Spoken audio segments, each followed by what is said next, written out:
꼭 알아야 할 어제의 뉴스. 공공기관들의 채용비리 대응 방식이 미온적이라고 여러 번 질타했던 문재인 대통령이 특단의 조치를 빼들었습니다.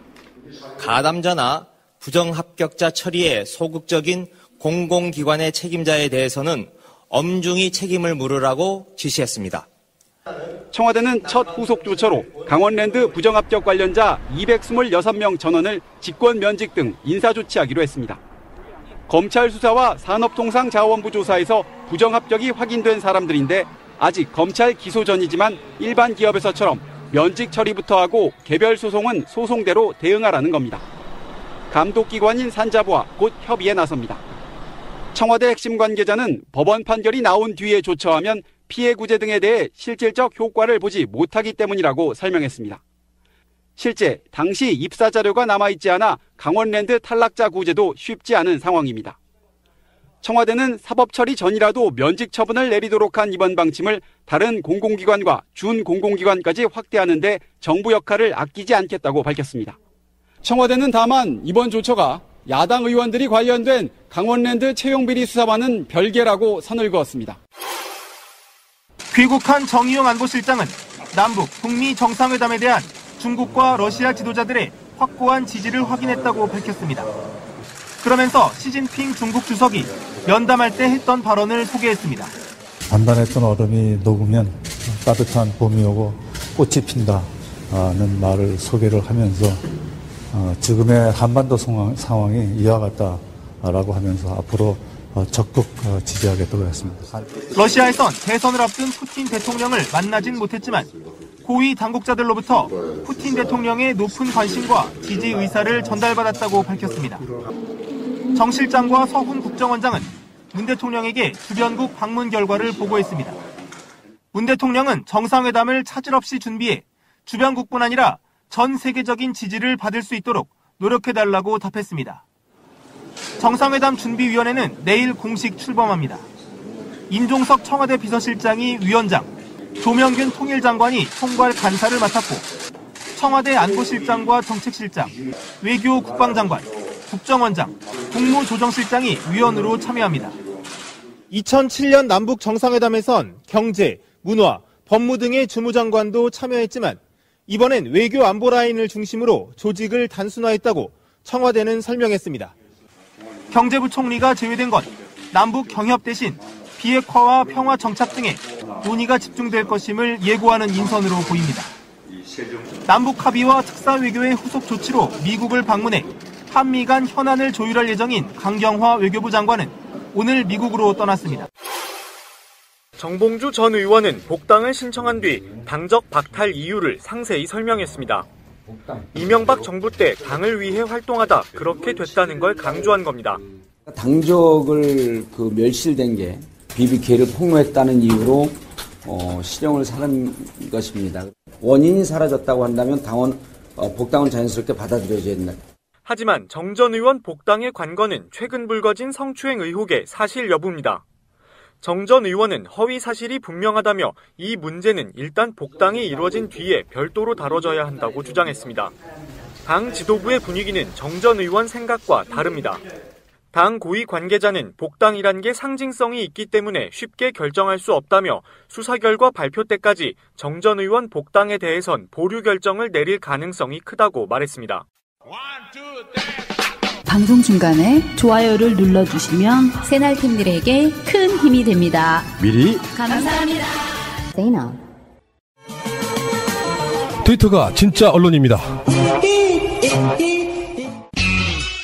교통방송 TBS의 김어준의 뉴스공장에 KBS 기자가 나와서 KBS의 미투 운동을 이야기합니다. 그런데 그 기자가 김어준에게 그런 얘기 한 거죠. 미투에 대해서 김어준 씨는 나는 그 상관없다. 이렇게 하니까 있는지 없는지 우리가 한번 봐봐야겠다 이렇게 얘기를 그렇죠. 하는 이 과정 속에 그 센텐스가 문제가 된 거죠. 그러니까 그거 하나 하고 그러면서 이제 그렇게 출연하신 그 KBS 내에 미투 운동 하시는 분들이 왜 교통방송 나오는지 모르겠지만 어마어마한 큰 기업에서 어디 골목 상권에 들어와가지고 출연하는 건지 모르겠는데 그 과정에서 이런 게 있었나 봐요. 저는 뉴스공장을 사실 많이 들을 시간이 없어서 그냥 못 듣는데 출연자들이 방송 협찬이라든지 이런 분들 이렇게 사명 고지해 주는 게 있나 봐요. 네. 그 일종의 전통 같은 거지.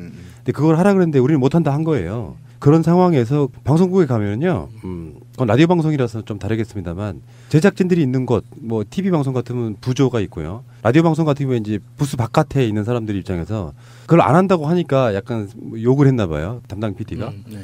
그러니까 이 두 개가 이제 교묘하게 겹치면서 그걸 옆에 듣고 있던 또 KBS 같이 따라온 분들이 있었을 거 아니에요. 네. 그분들이 그 상황을 들은 거죠.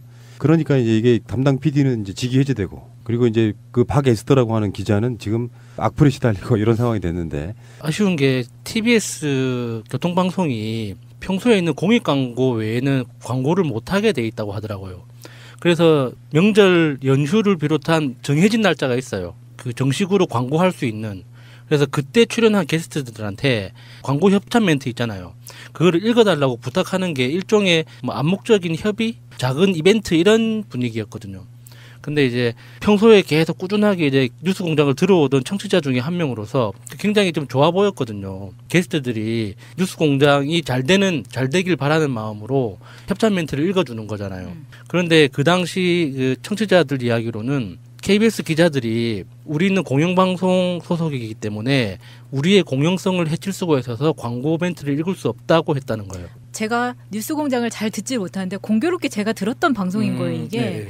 근데 당시에 분위기가 어땠냐면 아니 이 정도 이야기는 밖에서 다 사전 협의가 돼서 거기서 우리는 못 읽으니까 뭐 총수한테 읽으라고 하든지 그렇게 했었어야 되는데 막상 생방에서 우린 이렇게 하니까 못 읽는데요? 이렇게 나온 거예요. 네. 그러다 보니까 듣는 사람도 뭐야 이렇게 된 거죠.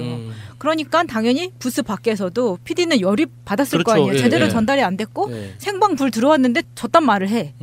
저는 그 상황이 너무 이해가 가더라고요. 그러니까 들으면서도. 근데 이제 문제가 됐었던 사실 그 발언은 박에스더가 나중에 했던 이야기인데 그게 이제 총수를 마치 뭐 잠재적 범죄자 네, 잠재적 취급하는. 범죄자 네. 취급을 했다는 게 지금 문제가 되는 거잖아요. 저희가 남성을 적으로 만들겠다는 것이 아니고 남성분들 중에는 각오해라 라고 생각하고 큰일 났네 이렇게 생각하시는 분들이 있을 수도 있는데 혹시 공장장님께서도 조금 이런 이야기를 해요. 그러면서 약간 김어준이 과거에 성추행을 저질렀던 게 아니냐라는 취지의 질문을 하는 거죠. 김어준이 저는 그런 적이 없다라고 얘기를 하는데 단호하게 얘기했죠. 네. 근데 박에스더 기자가 그걸 인정하지 않는 것처럼 미투에서 취재를 해봐야겠는데요. 과연 그런 적이 없었는지라고 이야기를 하는 거예요. 그러니까 저도 들을 때 또 뭐야 이 말이 취재하는 방식이었죠. 네, 아니 마치. 그냥 그렇게 말을 하니까 이 자리는 TBS의 부스고 TBS에서 자기들이 KBS에서 나온 건데 진행자를 그런 취급을 하면서 작은 도움이라도 이벤트 그 광고를 읽어주는 것도 안 하겠다라고 얘기를 할 거면 도대체 이 방송에 왜 나온 거야? 라는 생각을 들게 했던 바로 그런 인터뷰였어요. 제도로서의 민주주의가 흔들리고 구타는 일은 이제 없습니다. 민주주의가 밥이고 밥이 민주주의가 되어야 합니다. 김어준이 미투 운동과 관련해서 멘트를 한 걸 이제 구구 언론들이 이제 굴절시켜서 계속 프레임을 만들었잖아요. 그러니까 거기에 연속선상에 있었다는 데서 위험한 질문이었다는 거예요. 마치 사회적으로 지금 미투 운동을 김어준이 정치화시켜 가고 뭐 결국은 진보를 분열시키는데 악용할 거다라는 플레임이 완전히 굴절돼서 지금 극우나 저쪽에서는 다르게 사용되고 있거든요. 근데 그런 거에 연속선상에 있어서 굉장히 위험한 발언을 해버린 거예요. 예, 그 박에스더 기자가 그 사람은 의도한 게 아니겠지만 그렇지. 결과적으로 사람들한테 어떤 남녀 대립 구도를 상정시켜버린 거예요. 그렇죠. 원래 자기는 그냥 농담으로 이렇게 던진 이야기였는데 그게 사실 김어준 총수라는 이 사람이 우리 마음속에 있는 그러니까 일종의 부채의식이 조금씩 있잖아요. 낙검수로부터 시작한 그래서 지금 이명박이 구속 직전까지 오게 된 이런 낙검수 멤버들에 대해서 뭐 고마운 마음과 어떤 뭐라도 좀 지지하고 싶은 마음이 분명히 있는데 그거는 온데간데 없이 잠재적으로 너는 남자이기 때문에 문제가 있을 가능성이 있다라고. 라는 이 뉘앙스를 꺼내버리는 순간 박에스더 기자의 의도와는 상관없이 미투 운동을 남성 대 여성의 구도로 만들어버린 거예요. 그러니까 듣는 사람은 본능적으로 불쾌한 거지. 그러니까 그게 듣는 사람이 그렇죠. 남자든 여자든지 맞아. 미투의 본질하고 아무 상관이 없으니까. 제가 정리 한번 해볼게요. 제 입장에서. 첫 번째, KBS PD는 사실 TBS가 되게 우스울 정도로 규모가 완전 비교가 돼요. KBS 기자 입장에서 보면. 시설 규모를 말하는 그런데 거죠. 지금 방송 민주화가 되고 그러면서 이제 다른 방송에 출연하고 이렇긴 한데 자기네들은 그런 약자에 대한 걸 다룰지를 못해 아직까지도. 못했죠, 아직도. 그러니까 정말 군소 방송, 교통 방송이에요. 서울에서만 나가는 교통 방송이에요. 일종의 거만함일 수도 있어요. 솔직히 말하면 연대 개념이 좀 있는 사람들이라 그러면 내가 도와줄게 해서 막 협찬도 일부러 해줄 수도 있고 그거 안 하는 사람들이 이게 좀 사람의 가벼움 또 바게스터라고 하는 특정 기자의 예전의 보도들 노무현 대통령 때를 보면 또 노무현 대통령 비판 같은 거 엄청 하신 분들인데 지금 나오셔가지고 김어준 총수에 대한 이야기를 할 때 이렇게 하면 돼요. 앞으로 그렇게 상대가 말하면 그렇습니다. 김어준 총수 같은 분들은 안 그러실 거라고 믿습니다. 하면 끝나는 문제였단 말이죠.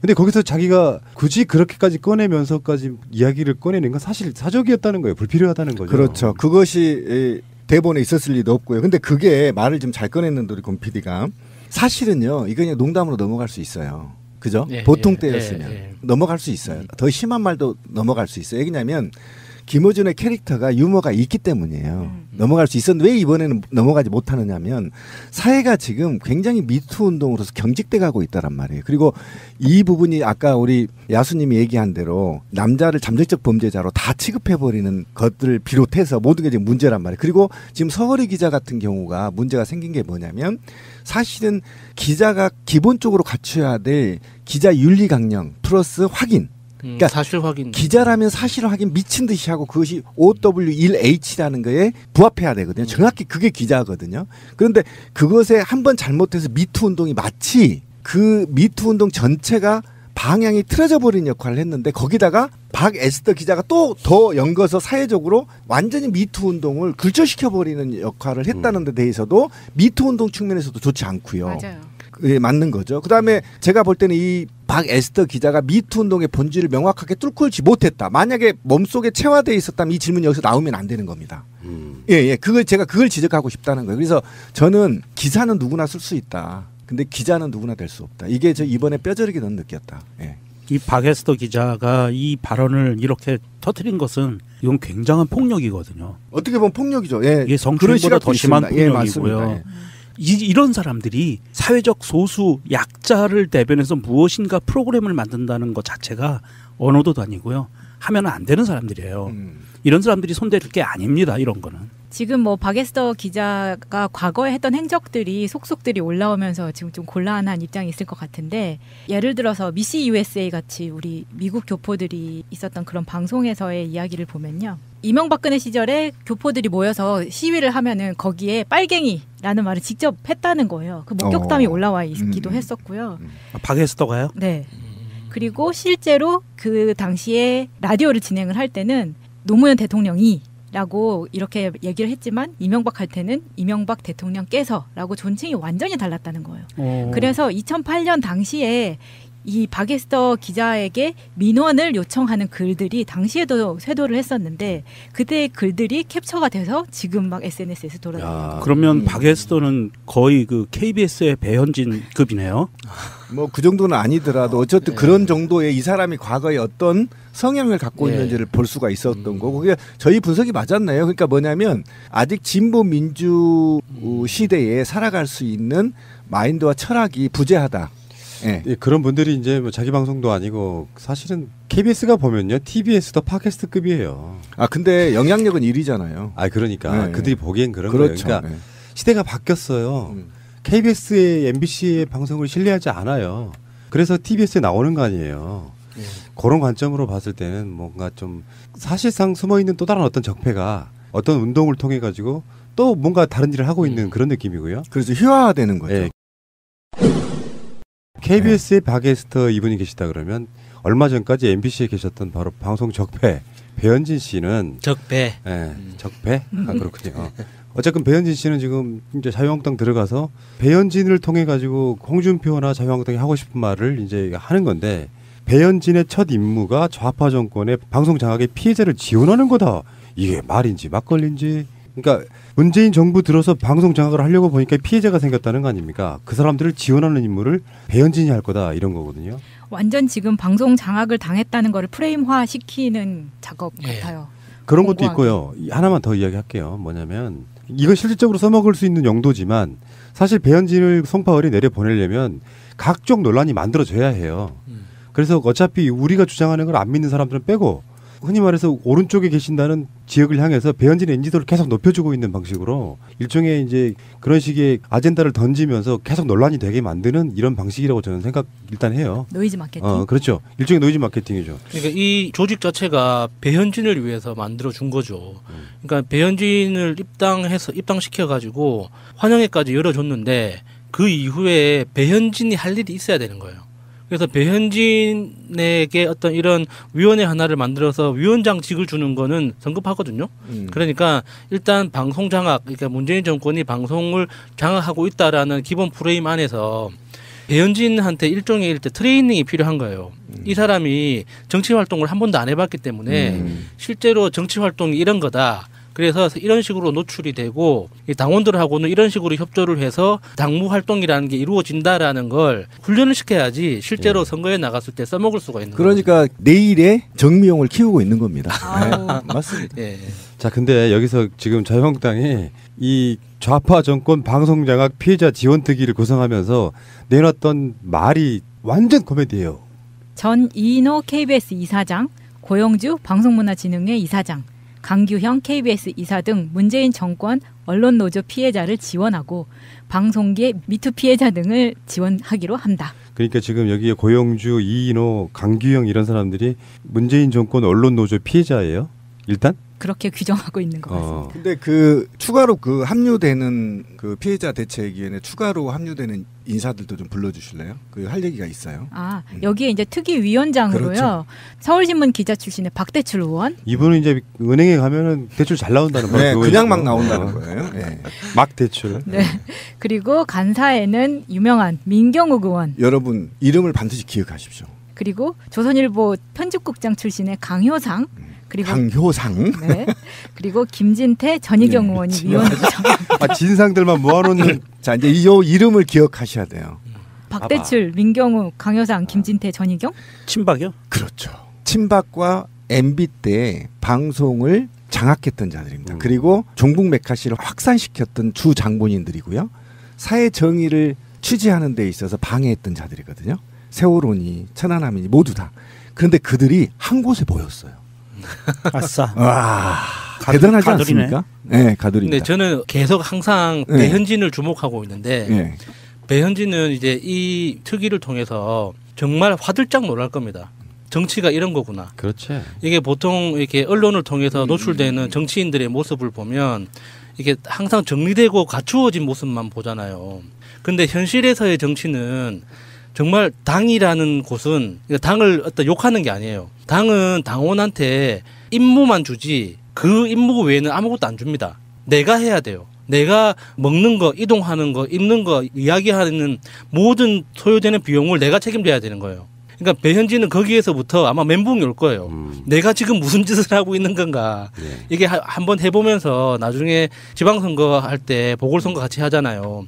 그때 배현진이 실제로 출마할지 안 할지 이번에 배현진이 한번 트레이닝을 겪으면서 깊이 고민을 하게 될 겁니다. 이번 기회로. 그러니까 그 이명박근혜 정권의 방송장악 그 기간 동안 가장 특혜를 받고 수혜받은 사람이 배현진이에요. 맞아요. 햇수로 8년, 이명박근혜 9년이잖아요. 그 시간 동안 그렇게 특혜를 받았던 자예요. 배현진이라는 이분이. 근데 사실 나는 이 사람 목소리도 몰라. 내가 말했잖아. 그들만의 리그에서 그렇게 특혜를 받다가 그래서 공정성이 심하게 의심되는 여러 가지 방송들의 주요 적폐 중에 한 명이었던 사람이 그 자리가 물러나면 이게 탄압이 돼버려요. 지금 그 면면들을 보면 지금 그런 거 있잖아. 막 박대출이네, 민경욱이네, 강효상이네, 이인호, 고영주 이런 사람들을 이렇게 보고 있으면 자기들이 누릴 때는 그게 정상적이고 공정방송이고 그래서 그렇게 하면 되겠냐. 그래서 공정방송이 아니라는 건 여러 가지 증빙 등을 통해 나옵니다. 보도량, 뭐 어떤 기계적 균형이라도 뭐 지켜주려고 하는 노력들. 그래서 어마어마하게 그렇게 적폐 방송, 그러니까 표현도 좀 그렇다. 적폐란 말이 요즘에 하도 많이 쓰여가지고. 기레기 방송이라고 합시다. 그러니까 말도 안 되는 보도를 했던 그 장본인들이 정권 밖에서 그 자리를 내려놓으면 나는 이명박과 똑같은 구조예요. 그동안 정말로 죄송하게 생각한다. 어쩔 수 없었다. 조직원으로서 이렇게 내려놓고 자기 반성을 하기 시작하면요. 배현진도 또 다른 어떤 직책이 생길 거예요. 맞아요. 근데 그렇게 황제처럼 굴었던 바로 이분께서 자유한국당 들어가가지고 언론 탄압 받았다고 말을 하면 누가 믿겠냐고. 그런데 저는 그 전에 어쨌든 이 조직에 새로 만들어진 조직의 구성원들을 보면 종교와 교묘하게 말려 있고요. 그러니까 권 PD가 말을 잘했는데 배현진 정도면요 사과하고요 다시 자기의 포지션을 맡을 수 있는 위치에 있는 사람입니다. 그리고 우리 국민은 거기에 대해서 충분하게 용서할 수도 있어요. 배현진 정도는. 하지만 하순이었으니까. 근데 저는 왜 이들이 한 곳에 모여 있냐 이게 저는 중요하다고 생각하는데 이들이 지하철을 타든 집에를 가든 지인을 만나든 동창을 만나든 부끄러움과 두려움 그렇죠. 두려움이 있겠죠. 그다음에 매일 대화 중에서 그들을 현재의 문재인 정부의 정책들 적폐들을 얘기하면 이들이 대상이거든요. 그럼 거기에 거꾸로움, 뒤통수 가려움 뭐 이런 곳이 굉장히 내면화시켰을 가능성이 있다. 그래서 그들이 살아남을 수 있는 방법. 이거를 저는 존재의 소멸 과정이라고 얘기하고 싶어요. 그러니까 우리가 두려워할 필요 없다. 배현진이 전 당선될 리도 없고요. 단지 배현진이 아무리 성장해봐야 미래의 정미용이 될 수밖에 없는 상황이 도래됐거든요. 그런데 적폐 세력들이 완전히 핵심 코어들, 그러니까 상식을 완전히 비참하게 망가진 자들, 그렇죠? 그다음에 이들이 사회를 파괴하는데 공격수로 활용했던 자들이 모여서 결국은 조금씩 존재를 소멸시키는데 함께 몰살당하고 싶어서 지금 모여 있다. 그렇게 보시면 될 것 같다 저는. 배현진이 한 말 한번 마지막으로 정리해드릴게요. 파업에 반대한 제 동료는 세상이 알지 못하는 부당한 일들을 온몸으로 감당해야 하는 처지가 됐다. MBC 안에서 각자 생각과 의견이 존중받을 수 있는 자유는 사라졌다. 이런 현상이 비단 저희 방송사만의 문제는 아니었다라고 생각한다. 그냥 쌍욕 한마디 하고 끝내죠. 이런 아이 진짜 네 알겠습니다. 정권 연장을 위한 싱크탱크 44번째 시간입니다. 봄이 왔습니다. 여러분들 옷은 왜 이렇게 우중충하실까요? 까만 옷이 이거 좀 상갓집 오셨어요, 늘 좀 새벽에 일찍 나오다 보니까 저는 그래도 바바리 코트로 다 벗었습니다. 그거 뭐 좀 봄이 왔으면은 좀 울긋불긋한 옷에 뭔가 좀 그게 좀 있어야 되는데 지금 이 그 대표님하고 전부 옷 벗고 난리 났습니다 지금. 대표님하고 운영위 원장님하고 또 우리 홍보팀장의 전 감기가 있어서 옷은 지금 상갓집과도 아무런 무리가 없어요 지금. 이건 뭐 좀 그런 말이 있습니다. 그 사람이 마음의 여유가 없으면 계절의 변화를 못 느낀대요. 그래서 대부분 이렇게 표현한답니다. 더워 죽겠다, 추워 죽겠다. 그 두 가지 외에는 계절에 대한 표현을 못 한다고 하더라고요. 그 표현을 못 하신다는 점은 바로 복지국가 소사이어티 홍보팀장 서정훈이. 네, 복지국가 소사이어티 홍보팀장 서정훈입니다. 그리고 좀 전에 와이셔츠 그러니까 가다마이 외투 벗으신 우리 이상구 운영위원장님. 예, 반갑습니다. 이상구입니다. 그리고 흐뭇하게 바라보고 있는 우리 이상희 대표님.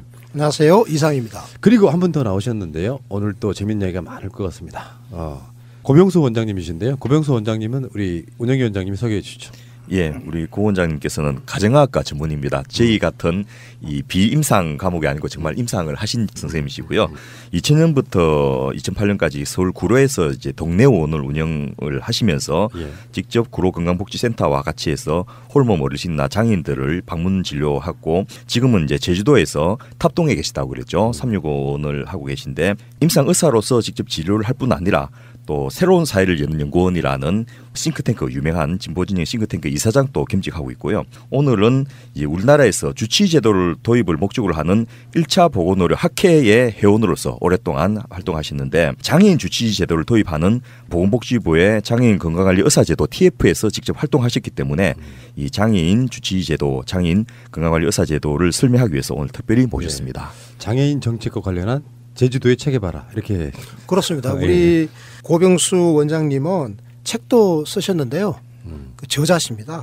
그래서 온 국민 주치 제도라고 해가지고 그 주치 제도의 우리나라의 그 도입 방안 같은 거를 이제 정립한 그 이론서도 쓰시고 또 현실 운동가로서 사회 운동을 아주 왕성하게 하고 계시는 이론과 실천을 겸비하신 분이다.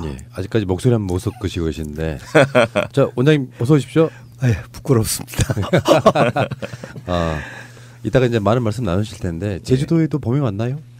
뭐 진작 왔죠. 덥습니다. 그래요? 제주도에서 한 번씩 올라오실 때마다 비바람과 함께 강풍이 불면 올라오지도 못하는 그 외딴 섬에 살고 계시는 분들. 그러게 말도 오늘 제주도에서 오신 분이 두 분이나 계시네요. 그러니까요. 그 유채꽃 피었습니까? 아직 안 피었습니다. 제주도 유채꽃은 정말 아름답더만요. 이야, 거기에 사시는 분들은 지금 제주도에 살고 계시는 분들이잖아요. 이분들은 전생에 나라를 구하시는 분들이세요. 실제로 제주도 같은 사람 복 받는 거 아니에요? 거기 살면은 잘 못 느껴요. 그러니까요.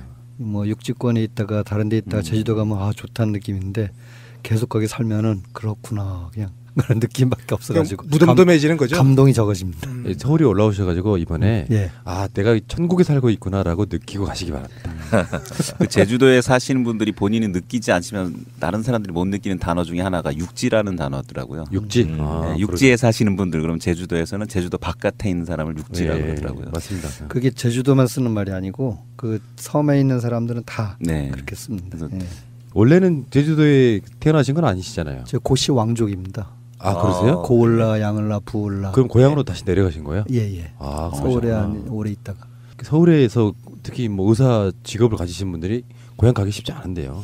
많이 내려가려고 하는데 자리가 마땅치 않으니까 못 내려가는 거죠 사실은. 그렇군요. 그리고 결혼하면은 또 부인들이 대부분 육지가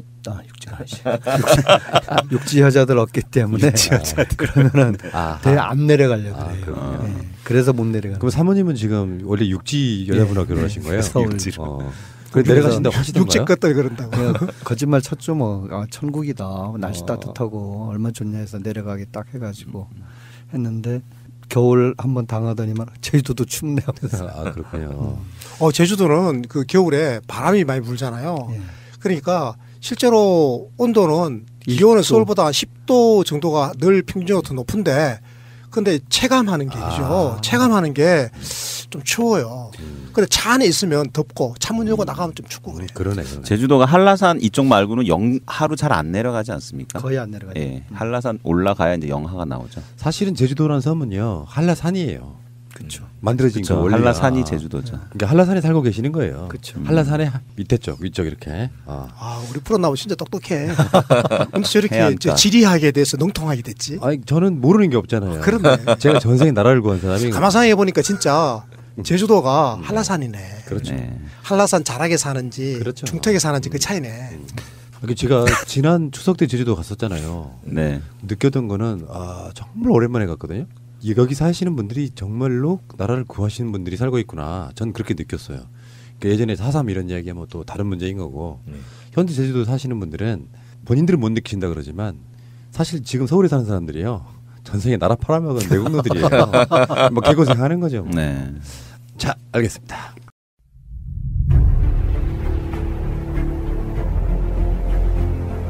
국민들은 국가의 존재 이유가 무엇이냐고 물었습니다.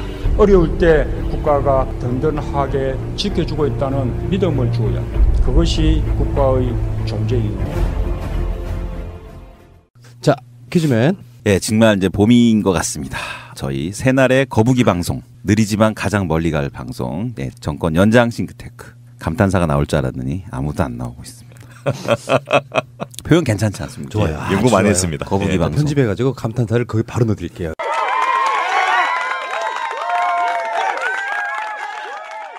자, 오늘은 제가 좀 알아본 게 장애인 올림픽을 좀 알아봤어요. 좀 재밌을 것 같아서요. 장애인 올림픽의 원명은 패럴림픽 이렇게 표현을 하죠. 요게 패러프리지아라는 하반신 마비라는 뜻이 있고요. 거기에 올림픽이라는 오륜의 합성어로 된 단어더라고요. 이것은 1964년 동경 장애인 올림픽 대회 당시 주최 측의 해석으로 쓰이기 시작했다고 합니다.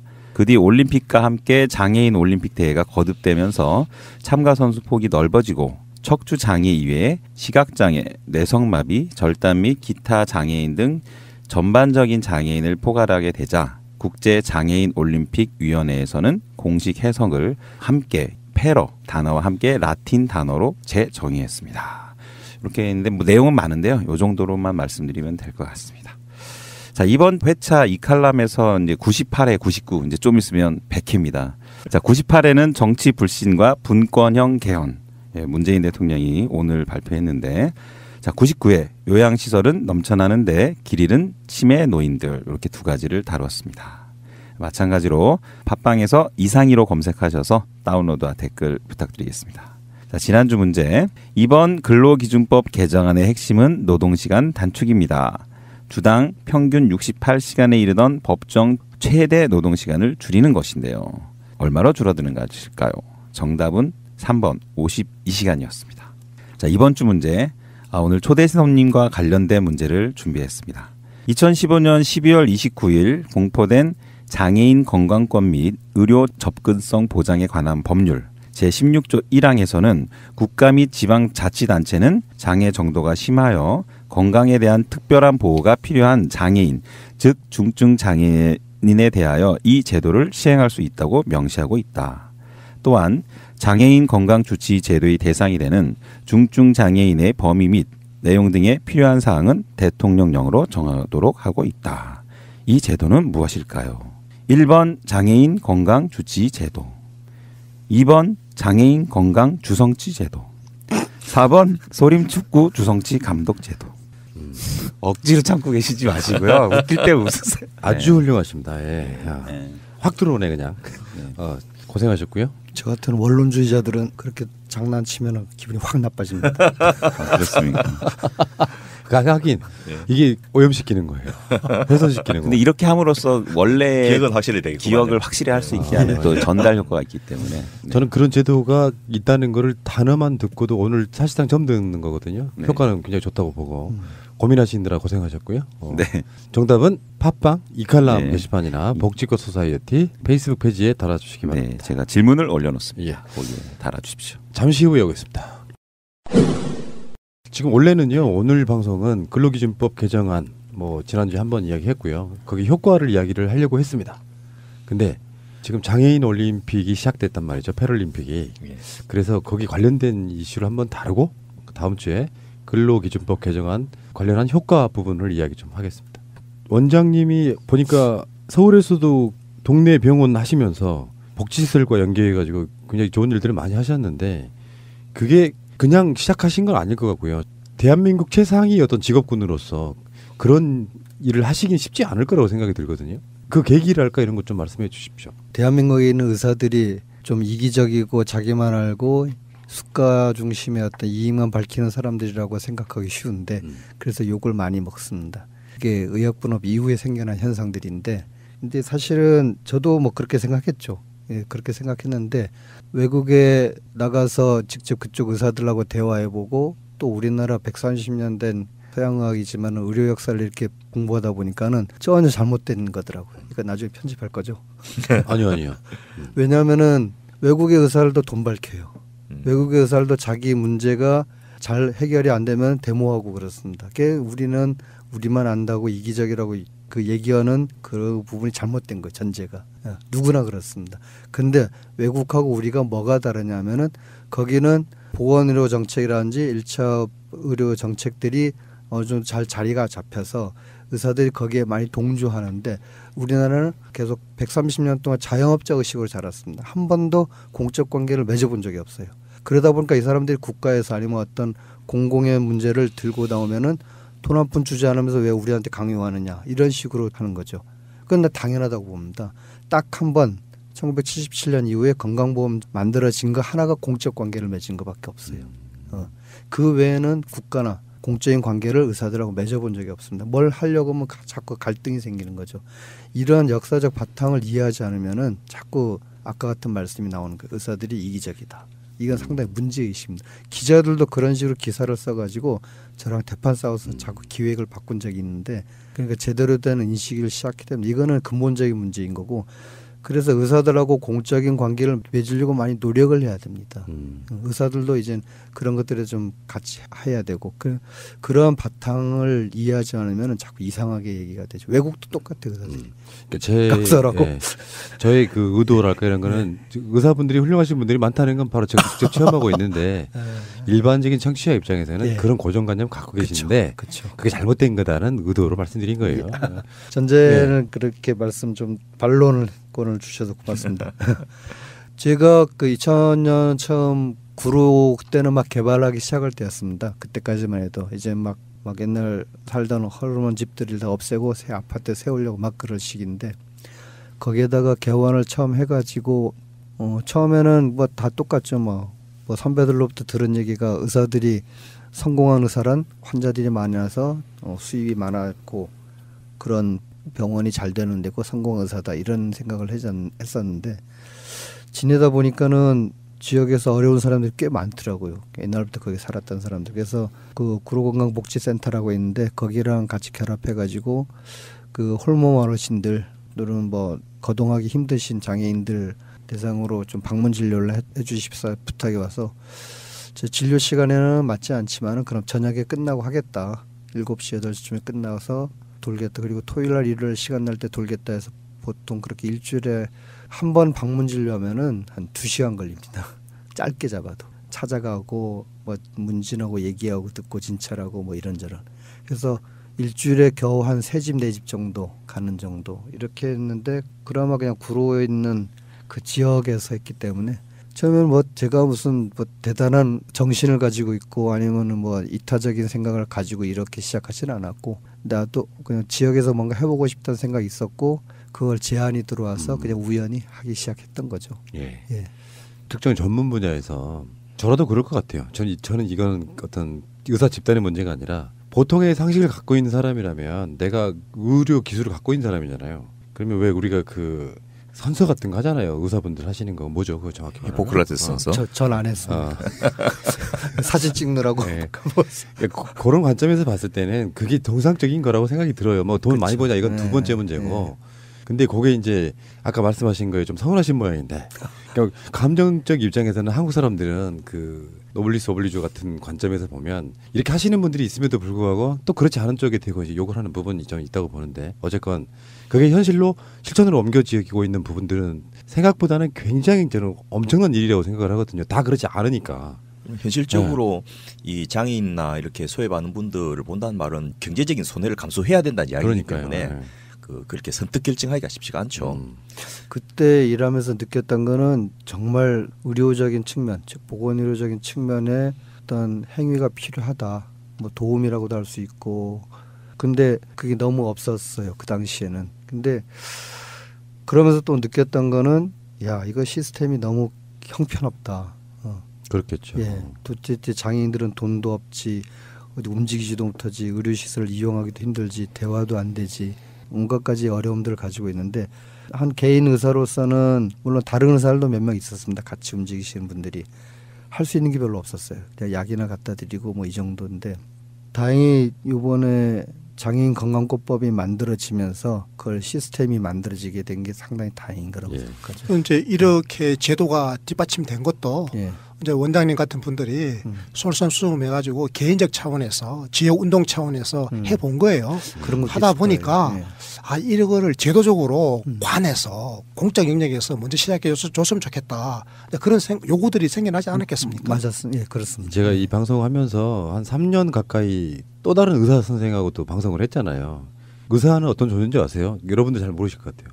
내가 궁금한 쪽 분야의 전문의도 아니야. 전공이 달라. 근데 의사가 옆에 있다는 것만으로도 충분히 뭔가 안심이 되는 게 있어요. 아프면 뭔가 하겠다는 거 같고. 그러니까 이게 당장 병원에 가서 문진이라도 해야 되면 뭔가 여러 가지 거추장스러운 게 있고 항상 할 수가 없는데 매일 거의 의사분들하고 만나는 상황이면 그 자체로 위안이 돼요. 내가 정말 위험할 때는 물어볼 수 있는 대상이 있고 그런 것처럼 특히 장애인분들 같은 경우에는 몸이 불편하지 않은 사람이 자기 친구가 돼줘도 위로가 될 텐데 의사라고 하는 존재가 뭔가 늘 우리를 이렇게 지켜보고 있다, 케어하고 있다라고 느끼면 굉장히 저는 안심이 되는 그런 존재들이라고 생각해요. 어떤 생명에 있어가지고는. 근데 이제 우리도 뭐 방송을 많이 하다 보니 여러 가지 경험들 중에 장애인 등급제 같은 거, 요거 폐지하시는 분들 인터뷰도 여러 번 했고 그런 얘기를 지금까지 해왔었는데 정말 그 장애인 되시는 분들이 광화문 지하에서 서명만 받고 의사들은 관심이 없나 보다 이렇게 인식이 될 수 있는데 사실은 그런 것들이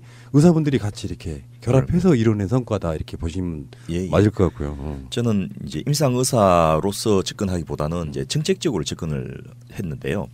제가 아주 가까이 지내고 오랫동안 존경하면서 같이 일했던 분 중에 한 분이 이제 변호사이고 또 국회의원도 하고 꽤 잘 나가는 분이셨는데 처음 만날 때는 지팡이 짚고 한쪽 다리가 불편하지만 지팡이 짚고 걸어서 이렇게 만났는데 그 다음 만날 때부터 이제 목발을 짚게 되고 또 어느 순간에는 이제 휠체어를 탈 수밖에 없는 이런 상황으로 되면서 한쪽이 약간 저 다리가 불편한데 그것 때문에 골반이 틀어지고 척추가 틀어지고 또 척추가 돌아가니까 배가 좁아지고 이렇게 해서 점점 악화되는 걸 보면서 야 저분은 장애계에서는 그래도 제일 똑똑하고 잘 나가는 분인데 누가 저 옆에서 저분의 건강을 좀 돌봐주는 사람이 없었는가. 저분이 저 정도라면 나머지 장애인들은 어떨까 이런 생각이 들면서 좀 뭐랄까 그런 우리나라의 장애인들 방치하는 제도에 대해서 이제 분노를 하게 되었고 늦었지만은 아마 이런 분노를 가장 강하게 느끼는 거는 임상 의사들일 거예요. 현장에서 매일 보니까 자기 환자인데 내 환자가 이렇게 악화되는데 그것을 악화되는 것을 손 아무것도 못대지 못하고 두 눈 뜨고 바라봐야 되는 이게 억울해서 아마 이런 제도들이 만들어진 게 아닌가. 장애인 자신들의 욕구 더하기 이 의사들의 그 어떤 간절한 바람 이런 것들 엮여져 가지고 제도로서 자리 잡은 게 아닌가 싶고요. 이번은 동계 패럴림픽 때 김정순 여사님이 가서 열심히 응원한 걸 제가 봤는데 그렇게 해서 어떻게든 이 장애인들에 대한 관심을 국민들의 관심을 유발하는 건 굉장히 저는 훌륭하다 보는데 그것에 이어서 제도로서 이제 우리나라도 장애인들 같이 어울려 사는 이런 것들을 좀 깊이 있게 논의하는 시점이 시작돼야 되지 않겠나 싶습니다. 지금 현실은요. 오늘 문재인 대통령이 패럴림픽에 대한 중계가 너무 없다. 예. 주최국인데도 불구하고 그런 게 사실 현실이잖아요. 그렇습니다. 그러니까 이게 일반적으로 내일 아니니까라고 생각하는 사람들이 제가 얼마 전 방송에서 그런 얘기 했거든요. 방송사의 문제가 아니라 일단 저는 시청자의 문제가 더 크다고 보거든요. 맞아요. 중계하면 안 보는데 뭐. 맞아요. 시청률 떨어지니까. 근데 장애인 올림픽에서 막 도전해가지고 그 어려운 몸을 이끌고 어떤 분야에 대단한 선수가 된다는 건 보통의 미장애인이 하는 것보다 훨씬 더 가치가 있는 거라서 이게 시청률이 먼저냐가 아니고 어쩌면 국가적 차원에서 그런 것들을 더 보여주면서 공감력 이끌어내는 게 중요하다고 보는데 문제는 이제 저번에 두 분도 그거 주창자시잖아요. 일반인도 주치 제도가 필요하고 해야 된다 이건데. 그럼요. 근데 말씀 들어보니까 장애인 주치 제도라는 게 아직도 그게 확립이 돼 있지 않아요? 제가 장애인 건강 주치 시범사업 TF 일하면서 느낀 게 그 의사협회 같은 경우는 주치자에 주자만 들어도 경기를 합니다. 절대 반대 주치자 들어가면. 그래도 그 법에 건강자 들어간 것도 생각해 보셨나요? 원래는 장애인 주치인데 그걸 조금 무마시키려고 건강자 집어넣은 거예요. 그것도 조금 탈색하려고. 그런 현실이 참 황당하고 어쨌거나 그렇게 해서 일을 하는데 주치자 빼자 하는 거를 겨우 그냥 싸워서 법대로 하자. 그래서 장애인 건강 주치라고 했는데 또 보시면 자료 같은 거 보시면 아시겠지만 장애인 건강관리 의사라는 명칭으로 또 이렇게 시범사업 할 때 의사들 공모를 했거든요. 그 과정도 얼마나 웃긴 게 의사협회랑 다시 만나가지고 또 개원 의사들 협회가 있으나 만나가지고 하다 보니까 주치자들 하면 장애인 참여 안 한다. 그래서 주치자 빼자 해서 장애인 건강관리 의사로 말이 바뀌었습니다. 근데 그 얘기를 복지부 과장님이 전화 왔길래 과장님하고 그 실무자들이 제가 진료하다 말고 30분 동안 싸웠어요. 당신들 지금 역사의 죄인이 되는 거다. 왜? 주치의제도란 거를 하다 못해서 장애인만 해도 하자 해가지고 지금 장애인 주치의제도를 만들어 놓은 건데 그나마도 주치의를 빼가지고 하겠다는 거는 이거는 우리나라 보건의료 역사에서 중요한 획을 긋는 역사에서 당신들은 지금 그 획을 칼로 찢어버리는 거나 똑같다. 이건 무슨 짓 하는 거냐면서 30분 동안 싸웠습니다. 전화로. 그래도 뭐 이해해 주십시오 했는데 저는 이해를 하고 싶은데 그래 가지고 그 사람들의 시범 사업에 의사들을 많이 모았을까? 저는 처음부터 부정적이었습니다. 그래서 못 모은다. 하려고 하는 사람들만 정확히 모아도 200~300명 모으면 된다 했는데 그 결국은 처음에 중간쯤 되니까 2월 12일부터 모집했거든요. 100명도 안 돼가지고 또 전화 왔어요. 막 도와달라고 보건복지부에서. 근데 그 꼴 날 줄 알았다. 할 사람만 하자 시범사업이면. 그래서 그 다음부터 그냥 참여 안 하려고 하다가 참여하려고 많은 사람들한테 막 연락해가지고 겨우 지금 한 300명 좀 넘게 모집한 거죠. 언제부터 시작된 거죠 정확하게? 이제 4월 달에 의사들 이수교육하고 5월 1일부터 시작입니다. 올해 5월 1일부터 시작인가요? 예. 이거 정확하게 좀 우리가 예. 알려줘야 돼요. 5월 1일부터. 실제 우리 청취자들 중에서도 장애인들 예. 가족들이 많거든요. 거의 다 몰라요. 알려줘야 돼요. 이걸 알려줘야 돼. 그러니까 의사협회에서는 공문 한 번 온 적 없습니다. 그다음 의사회, 개원의사회, 동네에 있는 개원의사회에서 공문한 적 온 적 없습니다. 이게 얼마나 황당합니까? 그걸 믿고 또 보건복지부는 그 설레발치면서 가서 찾아가서 주치의자 빼면서 그 얘기를 한 거예요. 그러니까 참 줏대도 없는 거죠. 그 주치의라는 말이 경기 일으킨다는 말이 결국은 돈인가요? 그렇죠. 그걸 하게 되면 수익이 확 떨어지는 부분. 그러니까 역할이 많아지는 거죠. 역할이 많아지고 예를 들면 2, 3분 진료할까 10분, 20분 해야 되는 것도 있고 얘기도 많이 들어야 되고 뭐 전화 상담도 해야 되고 이것저것 신경 써야 되는데 우리는 감기 환자 달랑 보고 2, 3분 되면 딱 15,000원 싹 들어오니까 좋죠. 근데 그러려면은 거기에 맞는 수가를 해줘야 되는데 안 되니까 안 하려고 하는 거고 아까 말씀드렸듯이 의사들이 이기심이 아니고 그걸 받쳐줘야 되는 건데 그걸 못하는 걸 뻔히 아니까 의사들은 반대하는 거죠. 이제 운동하시는 어떤 분들은 또 그것을 비판할 수도 있어요. 근데 이게 현실적으로는 어렵다는 게 그러면 이제 결론적으로 그렇게 나에게 나오지 않겠어요. 국민 1인당 의사 수를 더 늘려야 된다. 여기 보통 처방이 그런 식으로 가잖아요. 그러니까 이게 뭐 분모 분자 문제이기도 하고 방향의 문제이기도 한데 분명한 거는 우리나라 의사 수가 부족합니다. 근데 문제는 이걸 보건의료 정책하는 사람들이 제대로 해야 되는 게 저번에 막 신문에서 언론에서 싸움이 벌어진 게 OECD에서 발표한 우리나라 의사 수가 적다, 늘려야 된다 이렇게 했더니 또 다른 쪽에서는 지금 증가율이 OECD 최고다. 뭐냐 2020년, 30년 가면은 하늘을 찌를 거다 이렇게 둘 다 맞거든요. 그럼 어떻게 해야 될 건가? 정말 필요한 의사 수를 늘려야 되는 거지 의사 수를 늘린다 줄인다는 중요한 정책이 아닙니다. 그건 잘못된 방향이거든요. 그러니까 지역사회에 있는 1차 의료 의사들은 형편없이 적습니다. 우리나라가. 다른 나라는 그 나라 의사 수의 한 30에서 50%를 차지하는데 주치의라든지 1차 의료 역할 의사들이. 근데 우리나라는 10% 5%도 안 돼요. 여기 잠깐만요. 비슷한 이야기인데 지난주에 그 아산병원 간호사분 돌아가신 사건에 대한 일종의 그걸 태움이라고 하잖아요. 다 이제 여기는 뭐 다 뻔히 답이 정해진 분들이 모이시긴 했지만 결론적으로 말하면 간호사분들 입장에서도 보면 돈만 버는 병원이 되지 말고 현실적으로 간호사 수를 늘려줘 이거잖아요. 결론적으로 말하면. 세 분의 생각 좀 한번 듣고 싶어요. 왜냐하면 그분들 약속을 했거든요. 의사들의 입장은 어떤 건가 한번 들어보고 싶다. 저 생각하면 비슷합니다. 의사들의 문제랑. 왜냐하면 간호사들이 늘어나요? 그럼 다 임금이 떨어져요. 그거는 당연한 거고 이 시장사회에서. 근데 간호사를 늘려야 된다는 게 아니고 그들이 적절한 역할을 하게끔 주는 겁니다. 지금 전 세계하고 다른 게 우리나라는 병원 중심의 간호사들이거든요. 지역사회 간호사들이 없습니다. 보건소나 몇 군데밖에는. 그래서 지금 장애인 건강 주치의 제도도 마찬가지로 이게 시발점이 될 건데 지역에서 아닌 동네에서 일하고 싶어 해요. 동네 병원에서. 근데 간호사들이 동네 병원 없습니다. 왜? 비싸니까. 그들을 필요로 하지 않고 간호조무사들을 사용하는 거죠.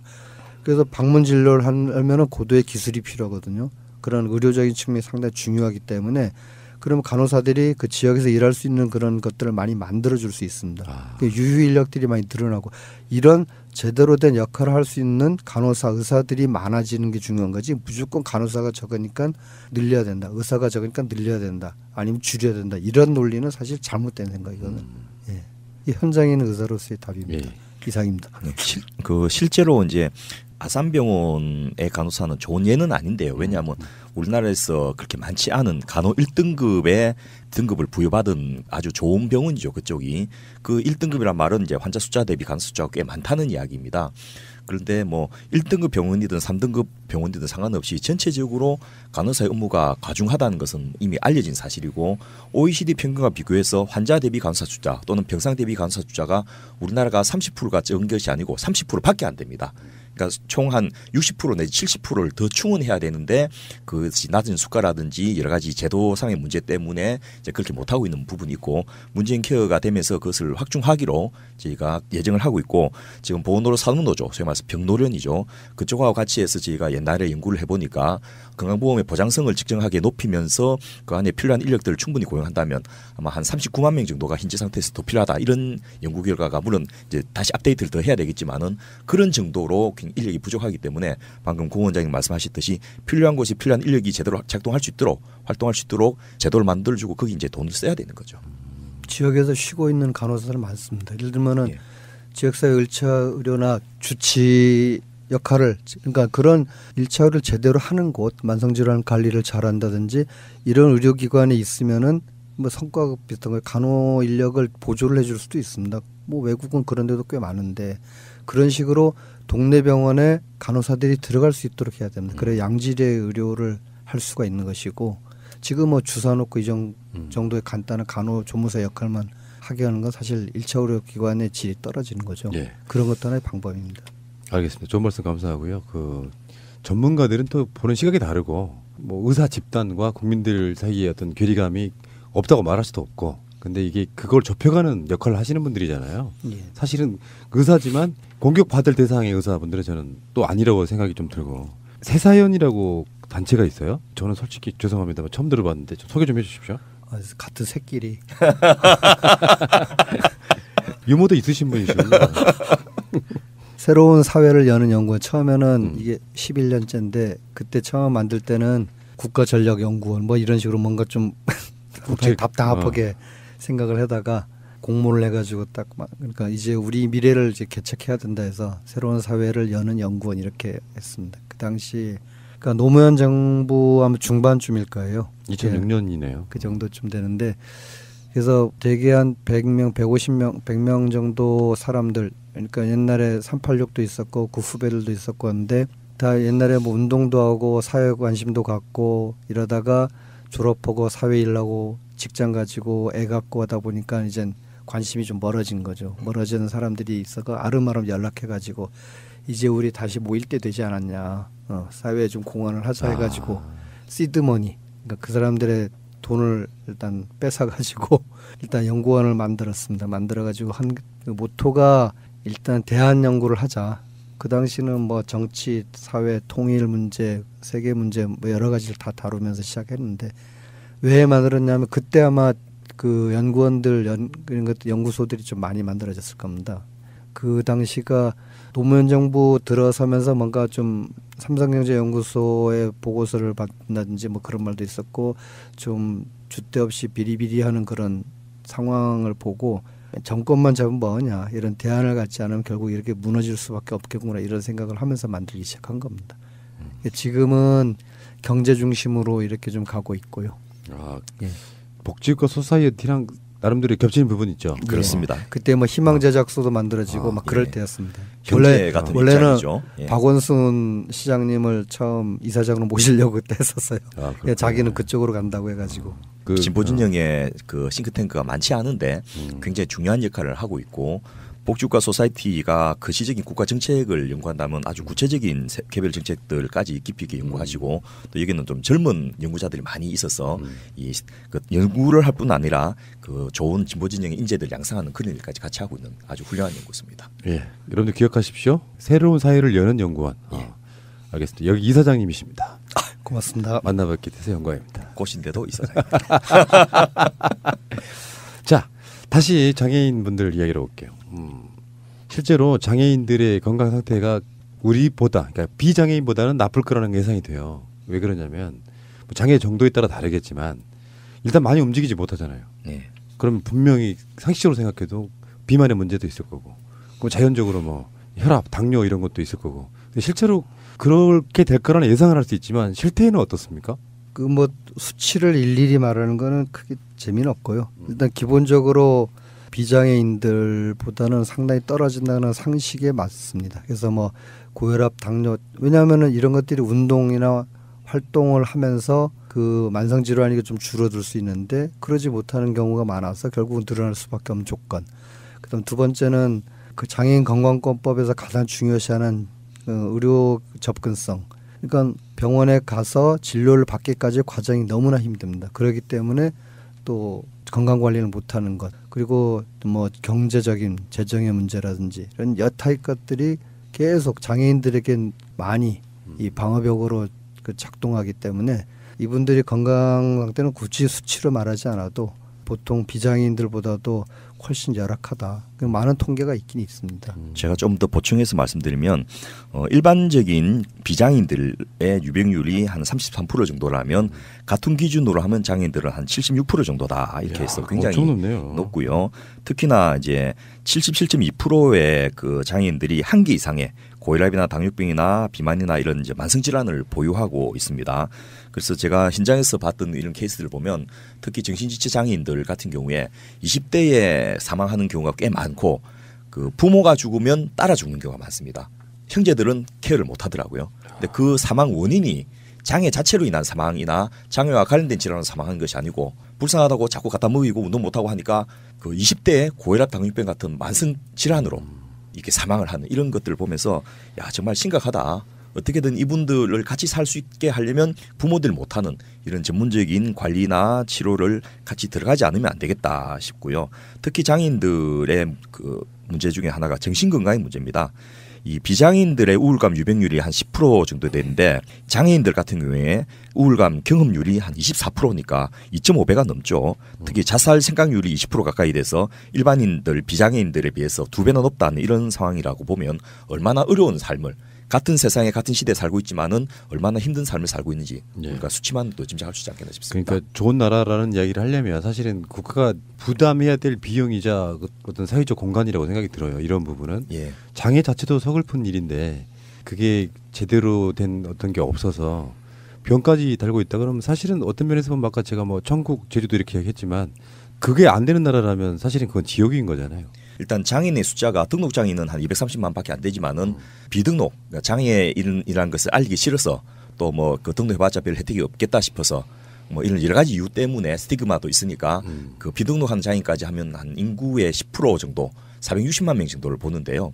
문제는 이분들이 제대로 건강관리를 못함으로써 나중에 의료비로서 엄청나게 많은 돈을 지출하게 돼 있다는 거죠. 일반인보다 몇 배나 더 많은 의료비를 쓸 수밖에 없는 상황이고 두 번째로 이 460만 명이 그 몸이 불편하고 접근성이 떨어지다 보니까 경제활동에 참여를 못하는 거예요. 그래서 우리 인구의 10% 정도가 이 쓸 수 있는 노동력들이 사장되고 있는 이런 측면에서도 그러네요. 여기다가 돈을 투입하는 것이 절대 낭비가 아니다.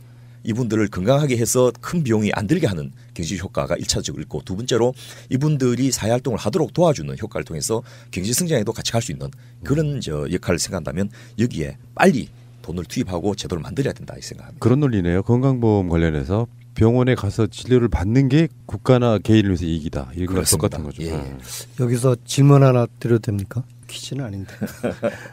예를 들면 다른 국민들, 시민들은 주치의를 가지고 있지 못하고 장애인 건강 주치의 제도에서 주는 여러 가지 의료 서비스에 혜택이 없는데 왜 장애인들은 그런 혜택을 줘야 되는가? 평등하지 못하다. 이렇게 얘기하면 어떻게 대답하실래요? 불쌍하니까 가요니까 더 줘야 된다. 이건 아니거든요. 저는 무조건 사회가 부담해야 될 몫이라고 생각하는 주의자예요.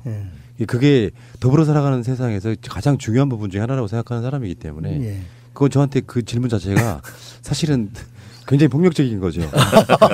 당연하다고 느끼는 사람한테 왜 그러냐고 하는 거는. 그렇죠. 고 원장님의 답은 뭡니까? 맞습니다. 그러니까 이 장애인 건강권법을 좀 자세히 그 철학을 들여다봐야 됩니다. 물론 완전하지 못해요. 장애인들이 좀 문제 제기도 하고 그렇습니다만은 그나마도 힘들게 합의해서 만들어진 건데 이 철학을 좀 봐야 되는 게 뭐냐면은 건강에 대한 평등권을 확보하는 겁니다. 보장하는 거. 그래서 우리는 평등권 하면 그냥 무심히 지나칠 수 있는데 저도 그 건강권법을 자세히 보고 시행령 시행규칙까지 하면서 계속 들여다보면서 계속 그 철학에 묻어나게 하려고 노력하는데 뭐냐면은 내 바로 옆에 병원이 있다고 해서 우리 모두에게 공평하고 평등한 게 아닙니다. 결국은 그 의료시설을 이용할 수 있고 건강관리를 할 수 있게 만들어주기까지 해야 평등한 거거든요. 이 결국 장애인 건강권법이라는 거는 그런 건강에 대한 평등권을 보장해 주기 위한 겁니다. 그러면 장애인들에 더 주고 이들이 불쌍하니까 힘드니까 더 보장해 주려고 하고 그들에게만 더 뭔가 주려고 하는 게 아니라는 그런 인식을 우리 시민들이 다 가지지 않으면은 뭔가 이들에게만 준다는 인식을 갖게 되고 장애인들은 자기들이 뭐 시혜를 받는 듯한 생각을 갖게 되기 때문에 그런 생각이 아닌 평등권을 갖는 보장하는 거다 이런 시각을 가져줬으면 좋겠습니다. 그러니까 그 평등권이라고 하는 게 이런 거예요. 같은 것은 같게 하고 다른 것은 다르게 해야 되거든요. 조건이 똑같은 두 사람 A와 B가 있으면 그 사람에게는 같은 혜택을 똑같이 줘야 되는 거예요. 그죠? 그런데 조건이 다른 사람이 있어. 한 사람은 비장애인이고 한 사람은 장애인이에요. 그러면 장애인에게 더 많은 걸 줘야 이게 평등한 거라니까. 그쵸. 다른 것은 달리 돼야 돼요. 근데 바로 그 말씀 해주신 거잖아요. 제가 교수로서 한번 정리해드렸습니다. 원장님. 고맙습니다. 근데 제가 사례를 하나 예를 들어 봐드릴게요. 우리 원장님이 지금 제주도 계시잖아요. 우리 이번에 제주대학교 병원에 오래간만에 한번 가봤더니 새로운 간판이 하나 크게 달려있더라고요. 그게 뭔가 하면 우리 그 병원 한쪽에 건물 짓는 걸 제가 알았는데 그 건물 짓는 게 그거 용도인지는 몰랐어요. 제주 권역 장애인 치과 진료센터가 맞아요. 문을 열었어요. 바로 그 이야기잖아요. 왜 하필이면 장애인만을 위한 치과 진료센터를 대학병원에다 부설로 크게 지어놓고 이런 국가가 돈을 대는 거야. 그리고 장애인들이 거기 와서 진료받으면 일종의 특혜잖아요. 국가가 특혜를 준 겁니다. 왜 그런가 하면 그 장애인들은 특히 그 뇌성마비 장애인 같은 경우에는 일반 치과 개인 의원에는 갈 수가 없어요. 절대 못 가. 맞죠? 아시죠? 그 설명 좀 해주시겠습니까? 왜 못 가는지? 못 가는 건 확실하죠. 그 몇 가지 케이스가 있는데 제일 많은 게 발달 장애, 정신 장애를 앓고 있는 아동 같은 경우는 치과 진료를 못 합니다. 무서워하거나 소리 지르거나 막 손으로 집어치기 때문에 칼이나 이런 그 수술 장비도 있지 않습니까? 이걸 사용할 수가 없고 그러다 보니까 치과 의사들은 조금 거동이 불편하고 많이 힘든 장애인들이 오면은 일단 거부합니다. 거부하고 지체 장애인 같은 경우는 체어에 앉아가지고 예를 들면 뇌성마비를 머리에 상상해 보십시오. 입을 벌리기도 힘들고 동작이 이런 이 사람들 이 움직이는 자기가 주체를 못 하거든. 동작을 움직이는데 치과 수술을 어떻게 할 겁니까? 못 합니다. 결국은 다른 데 큰 병원 가라고 보냅니다. 거부는 안 하고. 그런 게 현실이거든. 치과뿐만 아니고 의료도 마찬가지고 장애인 건강검진 같은 문제가 있는데 일단 지체장애를 가진 아까 뇌성마비를 가진 그 40대 여성분이 있었는데 이분이 건강검진을 하려고 진짜 평생에 한번 해볼까 해서 갔는데 자기가 올라갈 수 있는 저울이 없어요. 몸무게를 기록하라고 돼 있는데 그분이 이렇게 막 제대로 서 있을 수 없거든요. 이런 분들은 어떻게 몸무게를 잴 것이 그런 데 대한 배려들이 전혀 없습니다. 지금 우리나라는.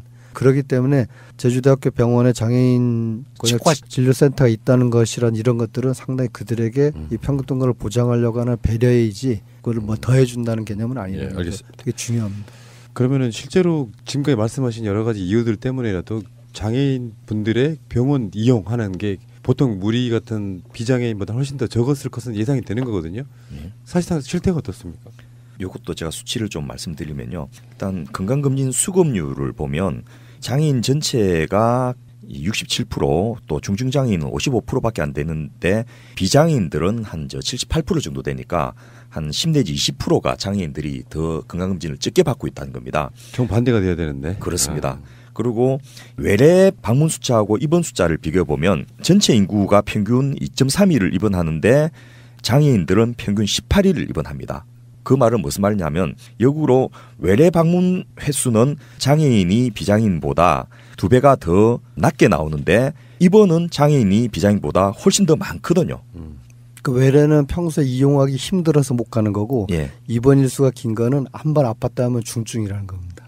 병원을 평소에 건강관리를 못했기 때문에. 그렇군요. 그래서 장애인들 진료비 총액이 2014년도 예를 들면 한 10조가 넘어가는데 전체 국민의 평균에 비해서 한 3.5배.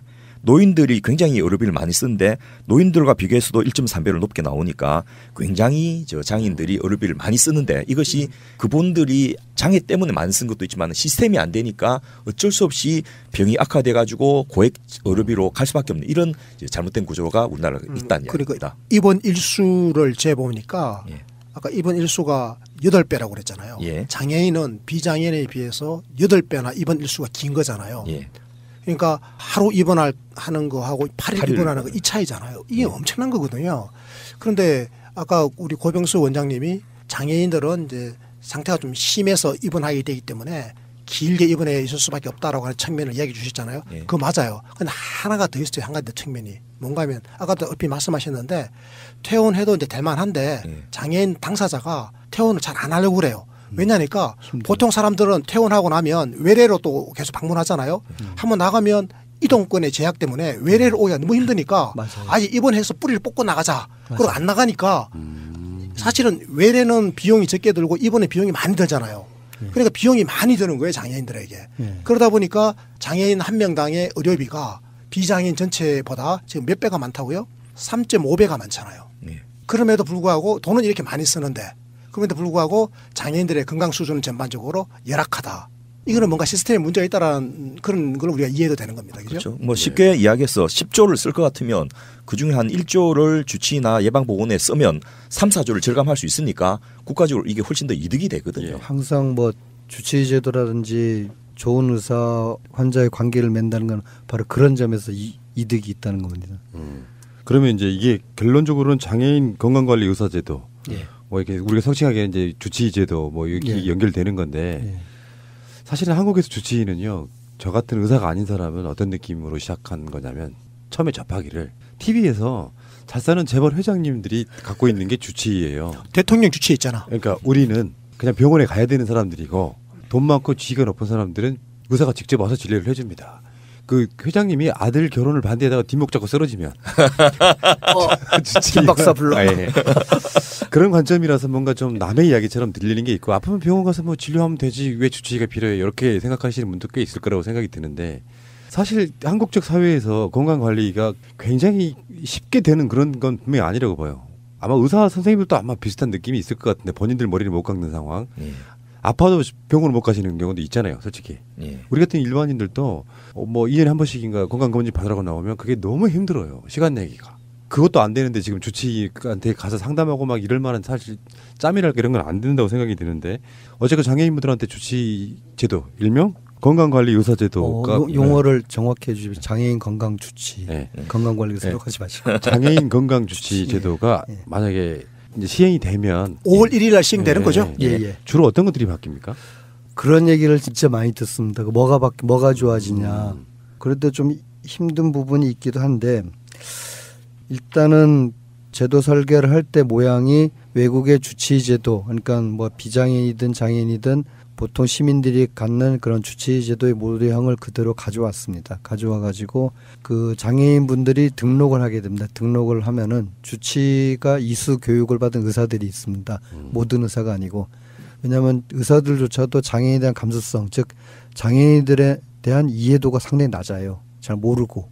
의학적인 측면이 아니더라도. 그래서 그러한 것들 전체를 교육을 받은 의사들을 주치의로 정하고 그 장애인은 와서 등록을 합니다. 이 의사에게 내 건강관리를 받겠소 하게 되면은 그 다음부터 시작이 되는데 그러면은 우리가 환자로서 오면은 감기 걸렸군요. 진찰 간단히 하고 2, 3분 약 처방을 딱 보내는데 첫 접촉이 중요합니다. 처음에 오면은 등록을 했을 때 이 사람이 과거에 무슨 문제가 있었는지 과거 장애는 왜 앓았는지 그다음에 이게 장애 합병증인지 만성질환인지 잘 관리되는지 A부터 G까지 풀로 이렇게 조사를 해가지고 그걸 바탕으로 앞으로 오게 되면은 그걸 바탕으로 만성질환이 있으면 만성질환 관리를 철저하게 해주고 그다음 단순한 증상 병들이 있으면은 그것에 대해 또 해주고 그다음 필요하면은 거동이 불편하면 전화 상담을 해드리고 그리고 그보다 더 힘들고 아예 병원을 이용 못하면은 방문 진료.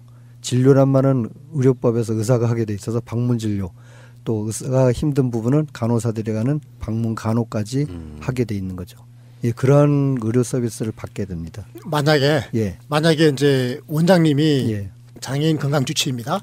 그런데 원장님은 가정의학과 의사로서 일정한 소정의 교육을 수료받은 사람이잖아요. 그리고 정부로부터 인정을 받은 장애인 건강 주치의입니다. 그런데 등록된 장애인 환자가 눈에 문제가 있어요. 뭐 녹내장, 백내장 눈에 문제가 생겼어요. 그거는 우리 선생님의 분야가 아닌 거예요. 그럼 이런 경우는 어떻게 해요? 만일 그분이 눈 장애를 갖고 있다, 시각 장애를 갖고 있으면은 당연히 또 그 담당하는 전문 주치의가 따로 있습니다. 주치의 전문 의사가 연결돼 있는데 그냥 단순히 어떤 급성으로 눈병을 앓았다든지 아니면은 1차로 현장에서 해결할 수 없는 것이 있으면은 거의 담당 안과 전문의에게 의뢰를 하게 됩니다. 의뢰를 하면 이제 거기서 병원에서 안과 전문의가 치료를 다 끝마치고 나면 다시 또 선생님에게로 돌아오는 거죠. 그렇죠. 그 완전한 주치의 제도군요. 그러니까 지속 관계를 맺는 거죠. 지속성이죠. 그러니까 어떤 병이 있든 간에 좌우지간 선생님만 찾아가면 그 모든 문제를 선생님이 다 해결해 준다 이거. 여기서 해결하든 의뢰를 해서 해결하든. 그래서 해결하고 나면 또 넘겨받아가지고 지속적으로 관리해주고 그죠. 그러니까 처음부터 끝까지 다 하는 거다 이런 거잖아요. 근데 그 부분은요. 만약에 일반 장애인분들이 사실은 다 그걸 받고 싶어 할 것 같은데 절차는 또 있을 것 같거든요. 절차? 장애인들은 특별한 절차는 없습니다. 지금 법률에 의해서 중증장애인 즉 1, 2, 3급 지금은 급수가 정해졌기 때문에 법률에 의해서 중증장애인에 한해서 하게 돼 있기 때문에 15개 유형이 있지 않습니까? 그 장애인들 전체를 대상이고 자, 그러니까 제가 한 가지 그러니까 저 확인합니다. 장애인 1등급, 2등급, 3등급 우리가 3등급까지만 되는 겁니다. 4등급이나 5등급, 6등급 장애인은 이번 이 제도에 해당 사항이 없는 거죠. 없는데 의사의 판단으로서 할 수 있다고는 하는데 조금 힘들 것 같아요. 네, 그러니까 자 1, 2, 3등급의 중증 장애인으로 대상자는 제한되는 거고 그러면 이제 이 대상자가 사는 그 집 근처에 장애인 건강 주치의가 있는지 없는지 어떻게 알 수가 있죠? 그럼 보건복지부 사이트나 건강보험공단 사이트나 보건소에서 일단 주치 교육을 이수한 의사들 명단 병원이 다 뜨게 돼 있고, 그다음 이거는 엘리베이터에 있다, 뭐가 있다 이런 시설들이 있다는 것들 다 좀 공지되게 돼 있습니다. 그럼 보건소에 전화해 보면 되겠군요. 예. 네, 좋습니다. 보건소에 전화해 가지고 나 장애인 건강 주치 갖고 싶어요 하면 안내해 주겠군요. 이상희 교수님 너무 핵심을 잘 알고 계세요. 아니, 이거를 우리 청취자들은 이걸 알고 싶어 하는 거예요. 맞아요. 그렇죠. 제가요 사실은 뭐 치매 국가 책임제라든지 이런 정부 정책에 좀 여러 개 관여를 하다 보니까 이게 항상 저는 누구 입장에 서는가 하면 정책 개발자보다는 이제는 국민 입장에 자꾸 쓰게 되더라고요. 막상 초기 치매인 시어머니를 어떤 가정이 있잖아요. 그러면 제일 당황할 때가 처음이 당황하는 거거든. 그러면 처음에 어떻게 해야지? 저는 그렇게 이야기합니다. 보건소에 그냥 전화만 하십시오. 그 보건소에서 요즘 치매 국가 책임제 때문에 안내해 줍니다. 제가 그렇게 이야기해요. 맞아요. 확실히 저는 그런 생각이 좀 들어요. 정권이 막 바뀌었다 이런 차원을 떠나가지고 결국에 국가의 발전 방향은 이런 식으로 이렇게 약자들을 위해서 가진 자나 또는 비장애인들이 같이 돕고 가야 되는 그런 부분이라고 생각이 드는데. 제가 질문 하나 더 있는데 원장님한테. 자, 이렇게 이제 등록하지 않습니까? 등록하면 장애인에게 이 서비스를 이용할 수 있는 거 말고 또 금전적인 혜택 같은 건 없습니까? 그래서 그것도 심사평가원하고 엄청나게 그 회의를 많이 했는데 결국은 새로운 제도를 도입할 때 비용이 증가가 있으면 그게 시행이 잘 안 됩니다. 더더욱이 장애인들이 그 경제적인 부분이 어려운 게 많은데, 그래서 되도록이면은 부담이 없게 하자. 외래 이용이라든지 여러 면에서. 그래서 큰 부담이 없는데 제일 문제 걸리는 게 지금 방문 진료입니다.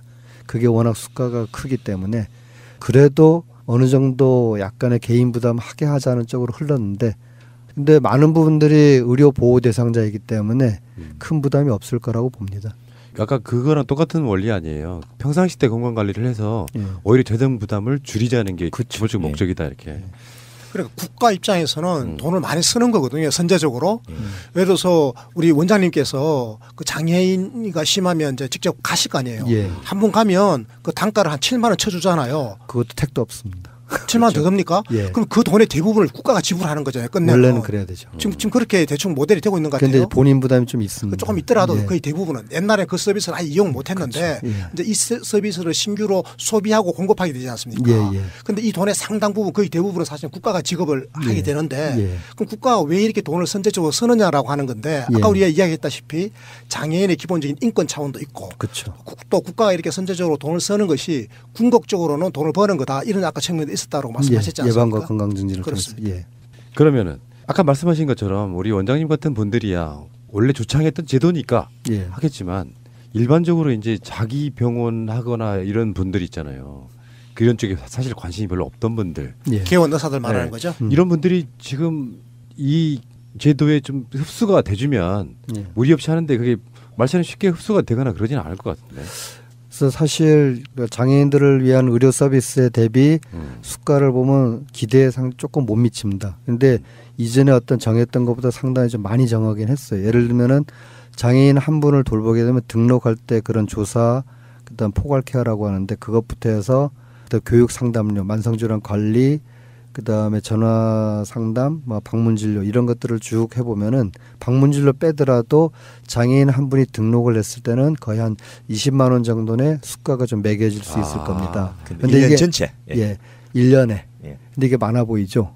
아니네. 그렇게 많은 게 아닌데. 원로 하면 얼마 안 되네요. 뭐. 그래서 장애인만 등록하고 돌보더라도 의사가 수입을 어느 정도 유지할 수 있도록 하자는 게 목표였는데 사실 심평원하고 많이 싸우다 보니까는 그까지는 못 갔습니다. 예를 들어서 장애인이 아닌 보통 일반 그 시민들 대상으로 했을 때 외국의 주치의 제도를 하면은 등록했을 때 등록 인두제로 가지 않습니까? 우린 인당 정액제로 하는데 한 사람당 1년 동안 관리했을 때 나오는 비용이 30만 원에서 50만 원입니다.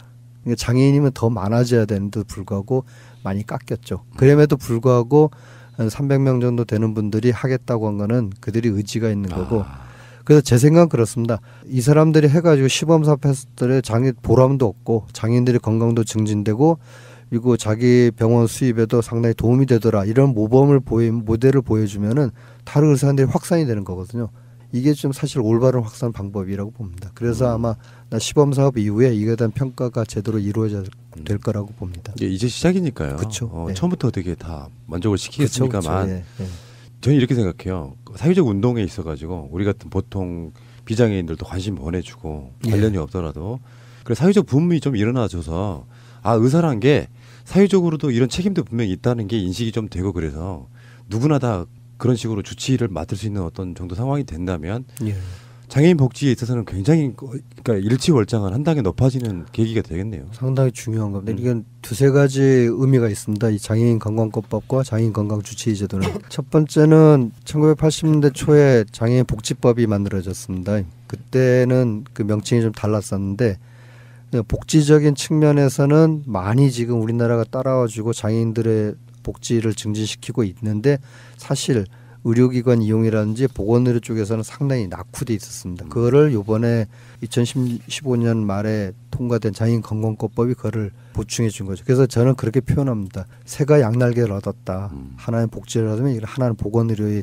날개를 얻었다는 표현을 쓰게 됐고 그리고 두 번째 중요한 측면은 뭐냐면은 우리는 아까 말씀드렸듯이 건강보험 즉 의료보험 이외에 의료인들하고 국가에서 공적인 관계를 맺은 적이 없었는데 공적인 관계를 맺는 두 번째 중요한 역사적인 사람들은 별로 의미를 못 느낄지 모르지만 저같이 이 분야에서 되게 공부를 했던 사람들은 야 이거야말로 대단한 거다는 역사적인 의미를 부여하게 됩니다.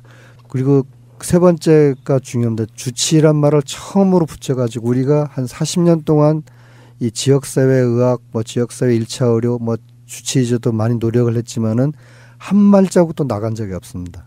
1차 의료는 우리 의료에 말하면 공기와 같은 상당히 중요한 부분인데 한 발자국도 나가지 못했는데 이 주치의라는 이름을 딱 붙이면서 처음으로 시도하게 됐다는 거죠.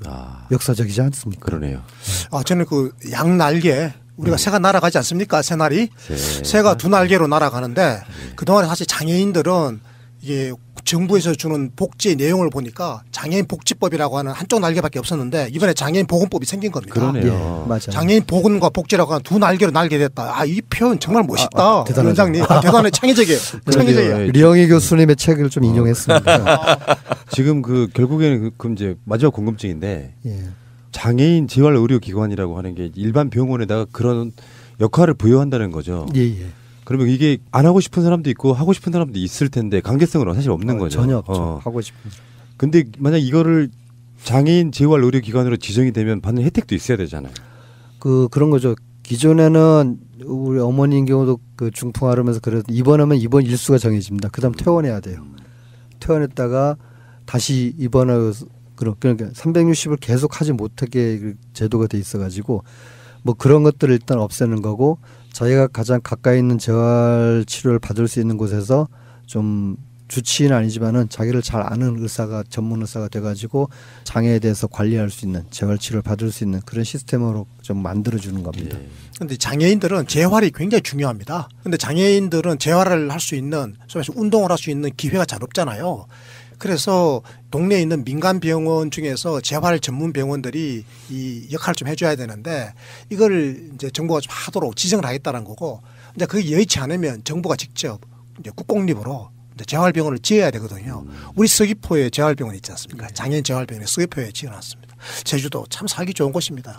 여러분들은 전생에 나라를 구하셨습니다. 제가 케이스를 하나 이야기를 하고 마무리를 지었으면 싶은데요. 저희 병원에 아주 단골로 오는 아이가 있는데 그 부모님을 제가 잘 아는 분입니다. 근데 아버지는 정말 외국 유학까지 갔다 오고 그 박사학위도 미국 박사가 있고 굉장히 뛰어난 분인데 늦게 결혼해가지고 아이를 가졌는데 이 아이가 장애인인 거예요. 그것도 정신지체 장애인인 거죠. 결국 엄마는 이제 못 견뎌서 도망을 가버리고 아빠가 혼자서 아이를 키우다가 안 되니까 이제 고모가 와서 돌봐주면서 이렇게 하는데 초등학교 6학년 때 벌써 80kg가 넘어간 거예요. 어느 날 아이를 데리고 왔는데 걸음걸이가 좀 이상해서 저거 한번 조사해봐야 되겠습니다 하고는 엑스레이를 찍어봤더니 고관절이 부러져가지고 그 안으로 박혀서 보통 그렇게 되면 걷지를 못하는데 박혀있는 상태에서 그냥 그렇게 지내고 있었던 거죠. 아픈데 아프다는 이야기도 못하고. 그러니까 얼마나 황당하겠어요. 거기다가 이제 고관절 골두개사가 돼버리면 완전히 평생 정신지체 장애인 뿐만이 아니고 이제 지체 장애인으로까지 살아야 되니까 놀래서 대학병원에 보내서 그 소아 전문 정형외과에서 수술을 해서 이제 나았거든요. 그런데 지금 또 이제 한 90kg 넘어요.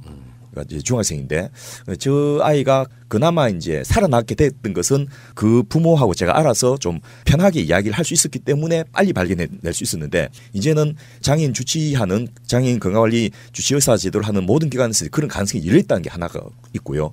두 번째로 그 아이가 그렇게 해서 지금 건강하게 살아가는데 어느 날 상을 받아온 거예요. 이 아이가 그냥 정신지체인 줄 알았더니 거의 서번트 증후군 비슷하게 해가지고 무슨 캐드 이런 오피스로 서류 만드는데 탁월한 능력을 발휘해서 그걸 가르치던 선생님이 도지사 표창도 받고 막 이럴 정도로 어마어마한 능력이 있는 걸 발견해내면서 야 우리가 사람 한 명을 정말 소중하게 해야 되구나.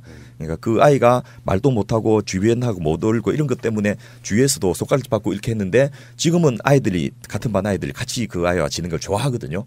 왜냐하면 걔가 뭔가 잘하고 뭐든 부탁하면 금방금방 해주고 이렇게 하니까 그런 걸 보면서 정말 그 인간은 어느 하나도 소중하지 않은 사람이 없고 저런 아이들까지 같이 어울려서 살아갈 수 있는 시스템이 돼야지 대한민국이 제대로 굴러가겠구나 이런 생각을 제가 해봤습니다. 자 원장님, 시간이 좀 짧은 게 아쉽긴 한데 이런 분들이 사회 곳곳에서 뭔가를 이렇게 이야기해서 세상이 바뀌고 있는 거예요.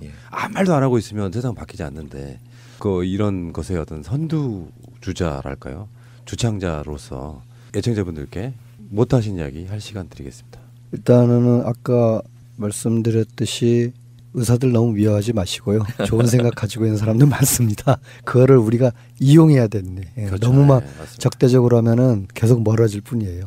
그런 말씀 드리고 싶고 이번에 의사협회장 선거가 3월에 있는데 그래서 저는 그 얘기합니다. 어디 가서 만나더라도 의사들 만나면은 자꾸 수가 얘기하고 병원 힘들다 뭘 힘든 건 알죠. 그러니까 힘드니까 우리처럼 11시까지 일해야 되고 이런 거 있는데 이제는 우리도 국민들을 위해서 뭔가 좋은 의료제도를 주려고 하고 그 대가로서 우리가 좀 얻으려고 하자.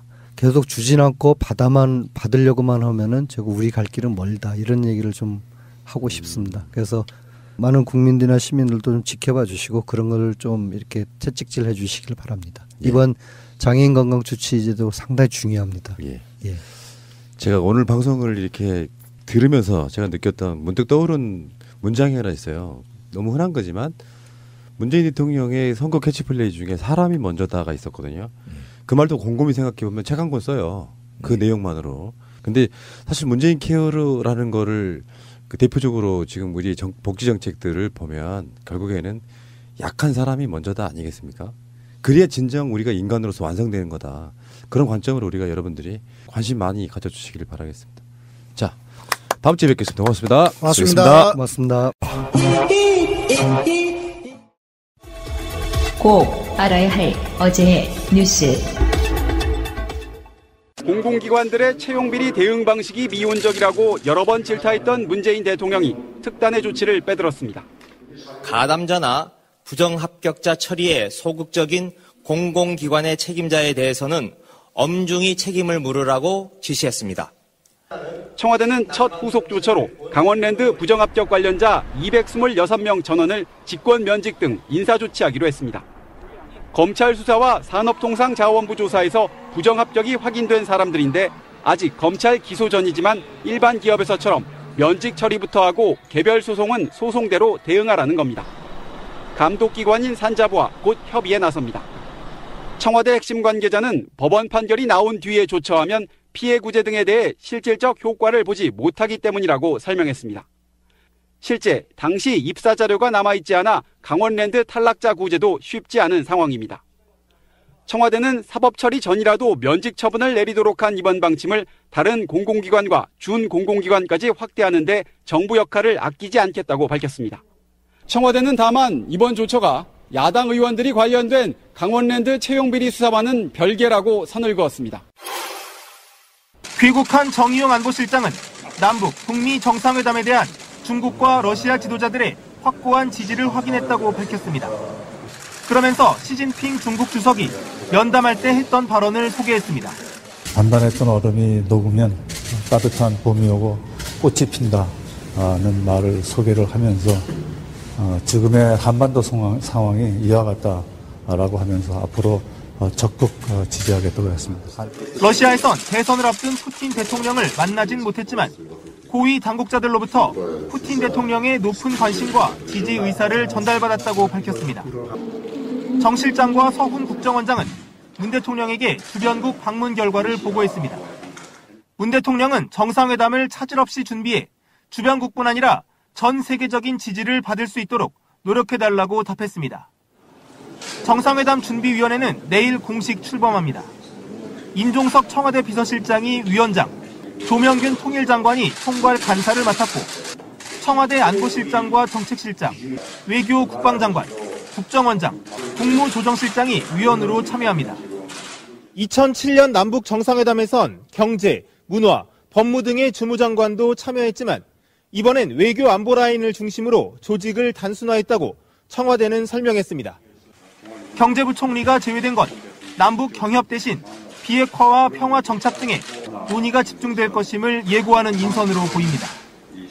남북 합의와 특사 외교의 후속 조치로 미국을 방문해 한미 간 현안을 조율할 예정인 강경화 외교부 장관은 오늘 미국으로 떠났습니다.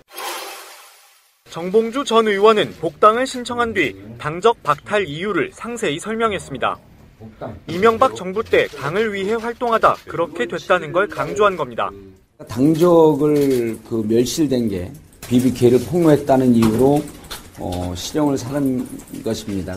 원인이 사라졌다고 한다면 당원 복당은 자연스럽게 받아들여져야 된다. 하지만 정 전 의원 복당의 관건은 최근 불거진 성추행 의혹의 사실 여부입니다. 정 전 의원은 허위 사실이 분명하다며 이 문제는 일단 복당이 이루어진 뒤에 별도로 다뤄져야 한다고 주장했습니다.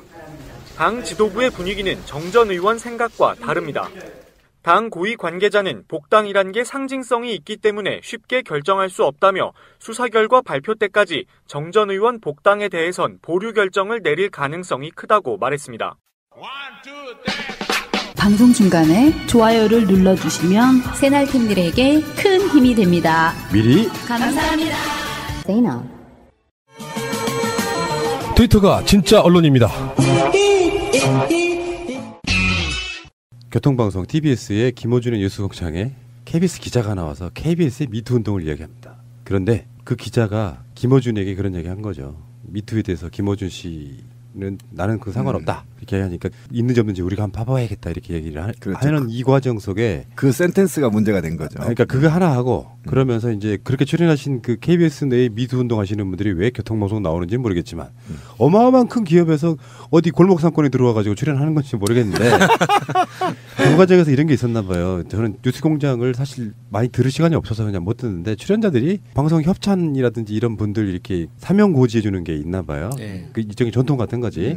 근데 그걸 하라 그랬는데 우리는 못한다 한 거예요. 그런 상황에서 방송국에 가면요, 그건 라디오 방송이라서 좀 다르겠습니다만 제작진들이 있는 곳, 뭐 TV 방송 같으면 부조가 있고요. 라디오 방송 같은 경우에 이제 부스 바깥에 있는 사람들 입장에서 그걸 안 한다고 하니까 약간 욕을 했나 봐요. 담당 PD가.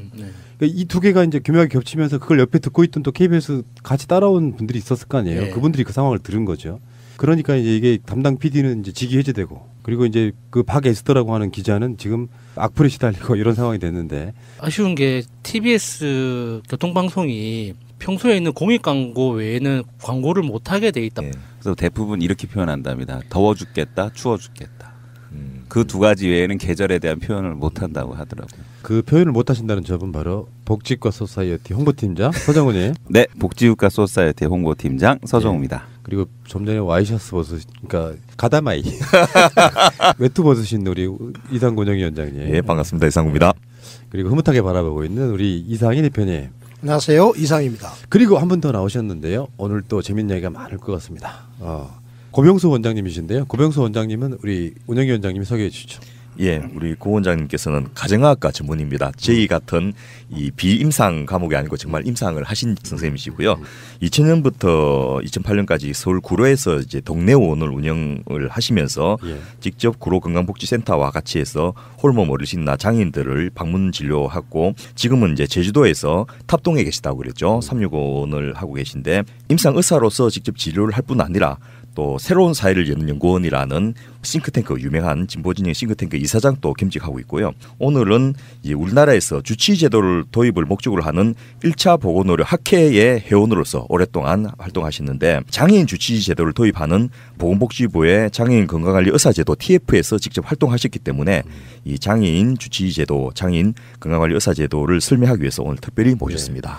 장애인 정책과 관련한 제주도의 책에 봐라 이렇게. 그렇습니다. 우리 고병수 원장님은 책도 쓰셨는데요. 그 저자십니다. 그래서 온 국민 주치 제도라고 해가지고 그 주치 제도의 우리나라의 그 도입 방안 같은 거를 이제 정립한 그 이론서도 쓰시고 또 현실 운동가로서 사회 운동을 아주 왕성하게 하고 계시는 이론과 실천을 겸비하신 분이다. 아직까지 목소리 한 번 못 섞으시고 계시는데 자 원장님 어서 오십시오. 부끄럽습니다. 이따가 이제 많은 말씀 나누실 텐데 제주도에도 봄이 왔나요? 뭐 진작 왔죠. 덥습니다. 그래요? 제주도에서 한 번씩 올라오실 때마다 비바람과 함께 강풍이 불면 올라오지도 못하는 그 외딴 섬에 살고 계시는 분들. 그러게 말도 오늘 제주도에서 오신 분이 두 분이나 계시네요. 그러니까요. 그 유채꽃 피었습니까? 아직 안 피었습니다. 제주도 유채꽃은 정말 아름답더만요. 거기에 사시는 분들은 지금 제주도에 살고 계시는 분들이잖아요. 이분들은 전생에 나라를 구하신 분들이세요. 실제로 제주도 같은 사람 복 받는 거 아니에요? 거기 살면은 잘 못 느껴요. 그러니까요. 뭐 육지권에 있다가 다른 데 있다가 제주도 가면 좋다는 느낌인데 계속 거기 살면은 그렇구나 그냥 그런 느낌밖에 없어가지고 무덤덤해지는 거죠. 감동이 적어집니다. 서울에 올라오셔가지고 이번에 내가 천국에 살고 있구나라고 느끼고 가시기 바랍니다. 그 제주도에 사시는 분들이 본인이 느끼지 않지만 다른 사람들이 못 느끼는 단어 중에 하나가 육지라는 단어더라고요. 육지. 육지에 사시는 분들 그럼 제주도에서는 제주도 바깥에 있는 사람을 육지라고 그러더라고요. 맞습니다. 그게 제주도만 쓰는 말이 아니고 그 섬에 있는 사람들은 다 그렇게 씁니다. 원래는 제주도에 태어나신 건 아니시잖아요. 저 고시 왕족입니다. 그러세요? 고을라, 양을라, 부을라. 그럼 고향으로 다시 내려가신 거예요? 예. 서울에 오래 있다가. 서울에서 특히 뭐 의사 직업을 가지신 분들이 고향 가기 쉽지 않은데요.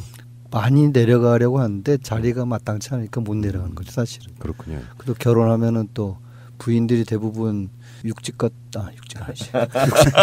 육지 여자들 없기 때문에 그러면은 안 내려가려고 해요. 그래서 못 내려가. 그럼 사모님은 지금 원래 육지 여자분하고 결혼하신 거예요? 서울.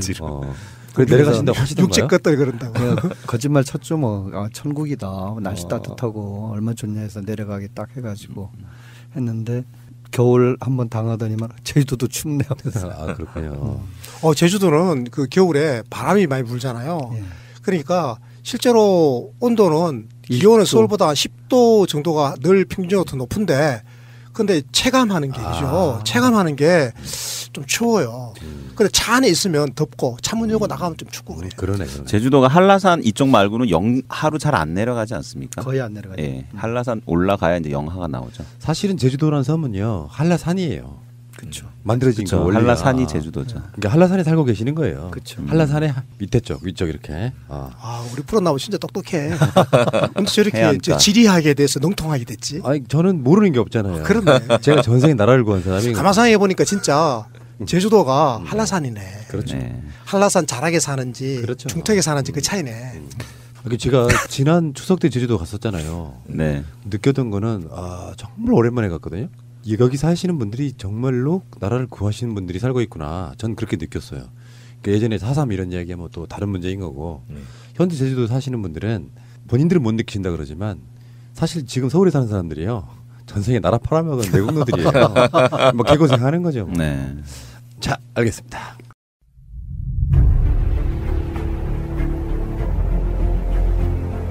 국민들은 국가의 존재 이유가 무엇이냐고 물었습니다. 어려울 때 국가가 든든하게 지켜주고 있다는 믿음을 주어야 합니다. 그것이 국가의 존재 이유입니다. 자, 퀴즈맨. 정말 이제 봄인 것 같습니다. 라고 하더라고요. 그래서 명절 연휴를 비롯한 정해진 날짜가 있어요. 그 정식으로 광고할 수 있는. 그래서 그때 출연한 게스트들한테 광고 협찬 멘트 있잖아요. 그거를 읽어달라고 부탁하는 게 일종의 암묵적인 협의, 작은 이벤트 이런 분위기였거든요. 근데 이제 평소에 계속 꾸준하게 이제 뉴스공장을 들어오던 청취자 중에 한 명으로서 굉장히 좀 좋아 보였거든요. 게스트들이 뉴스공장이 잘 되길 바라는 마음으로 협찬 멘트를 읽어주는 거잖아요. 그런데 그 당시 그 청취자들 이야기로는 KBS 기자들이 우리는 공영방송 소속이기 때문에 우리의 공영성을 해칠 수가 있어서 광고 멘트를 읽을 수 없다고 했다는 거예요. 제가 뉴스공장을 잘 듣지 못하는데 공교롭게 제가 들었던 방송인 거예요, 이게. 네. 근데 당시에 분위기가 어땠냐면, 아니 이 정도 이야기는 밖에서 다 사전 협의가 돼서 거기서 우리는 못 읽으니까 뭐 총수한테 읽으라고 하든지 그렇게 했었어야 되는데, 막상 생방에서 우린 이렇게 하니까 못 읽는데요? 이렇게 나온 거예요. 네. 그러다 보니까 듣는 사람도 뭐야 이렇게 된 거죠. 그러니까 당연히 부스 밖에서도 PD는 열이 받았을 그렇죠. 거 아니에요. 예, 제대로 예. 전달이 안 됐고 예. 생방 불 들어왔는데 저딴 말을 해. 저는 그 상황이 너무 이해가 가더라고요. 그러니까 들으면서도. 근데 이제 문제가 됐었던 사실 그 발언은 박에스더가 나중에 했던 이야기인데, 그게 이제 총수를 마치 뭐 잠재적 범죄자 네, 잠재적 취급하는. 범죄자 네. 취급을 했다는 게 지금 문제가 되는 거잖아요.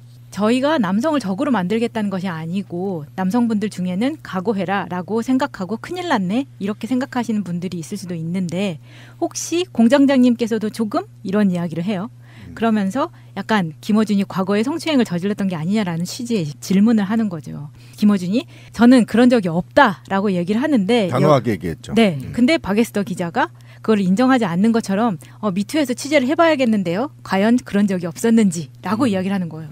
그러니까 저도 들을 때 또 뭐야 이 말이 취재하는 방식이었죠. 네, 예. 아니 마치. 그냥 그렇게 말을 하니까 이 자리는 TBS의 부스고 TBS에서 자기들이 KBS에서 나온 건데 진행자를 그런 취급을 하면서 작은 도움이라도 이벤트 그 광고를 읽어주는 것도 안 하겠다라고 얘기를 할 거면 도대체 이 방송에 왜 나온 거야? 라는 생각을 들게 했던 바로 그런 인터뷰였어요.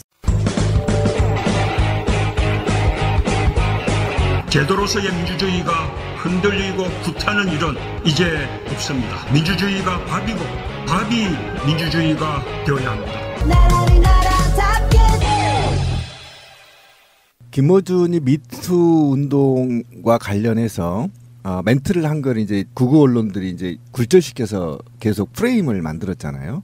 그러니까 거기에 연속선상에 있었다는 데서 위험한 질문이었다는 거예요. 마치 사회적으로 지금 미투 운동을 김어준이 정치화시켜 가고 뭐 결국은 진보를 분열시키는데 악용할 거다라는 플레임이 완전히 굴절돼서 지금 구구나 저쪽에서는 다르게 사용되고 있거든요. 근데 그런 거에 연속선상에 있어서 굉장히 위험한 발언을 해버린 거예요. 예, 그 박에스더 기자가 그 사람은 의도한 게 아니겠지만, 그렇지. 결과적으로 사람들한테 어떤 남녀 대립 구도를 상정시켜버린 거예요. 그렇죠. 원래 자기는 그냥 농담으로 이렇게 던진 이야기였는데 그게 사실 김어준 총수라는 이 사람이 우리 마음속에 있는, 그러니까 일종의 부채의식이 조금씩 있잖아요. 낙검수로부터 시작한, 그래서 지금 이명박이 구속 직전까지 오게 된 이런 낙검수 멤버들에 대해서 뭐 고마운 마음과 어떤 뭐라도 좀 지지하고 싶은 마음이 분명히 있는데, 그거는 온데간데 없이 잠재적으로 너는 남자이기 때문에 문제가 있을 가능성이 있다라고. 라는 이 뉘앙스를 꺼내버리는 순간 박에스더 기자의 의도와는 상관없이 미투 운동을 남성 대 여성의 구도로 만들어버린 거예요. 그러니까 듣는 사람은 본능적으로 불쾌한 거지. 그러니까 그게 듣는 사람이 그렇죠. 남자든 여자든지 맞아. 미투의 본질하고 아무 상관이 없으니까. 제가 정리 한번 해볼게요. 제 입장에서. 첫 번째, KBS PD는 사실 TBS가 되게 우스울 정도로 규모가 완전 비교가 돼요. KBS 기자 입장에서 보면. 시설 규모를 말하는 그런데 거죠. 지금 방송 민주화가 되고 그러면서 이제 다른 방송에 출연하고 이렇긴 한데, 자기네들은 그런 약자에 대한 걸 다룰지를 못해 아직까지도. 못했죠, 아직도. 그러니까 정말 군소 방송, 교통 방송이에요. 서울에서만 나가는 교통 방송이에요. 일종의 거만함일 수도 있어요. 솔직히 말하면 연대 개념이 좀 있는 사람들이라 그러면 내가 도와줄게 해서 막 협찬도 일부러 해줄 수도 있고, 그거 안 하는 사람들이 이게 좀 사람의 가벼움, 또 박에스더라고 하는 특정 기자의 예전의 보도들, 노무현 대통령 때를 보면 또 노무현 대통령 비판 같은 거 엄청 하신 분들인데, 지금 나오셔가지고 김어준 총수에 대한 이야기를 할 때 이렇게 하면 돼요. 앞으로 그렇게 상대가 말하면 그렇습니다. 김어준 총수 같은 분들은 안 그러실 거라고 믿습니다 하면 끝나는 문제였단 말이죠.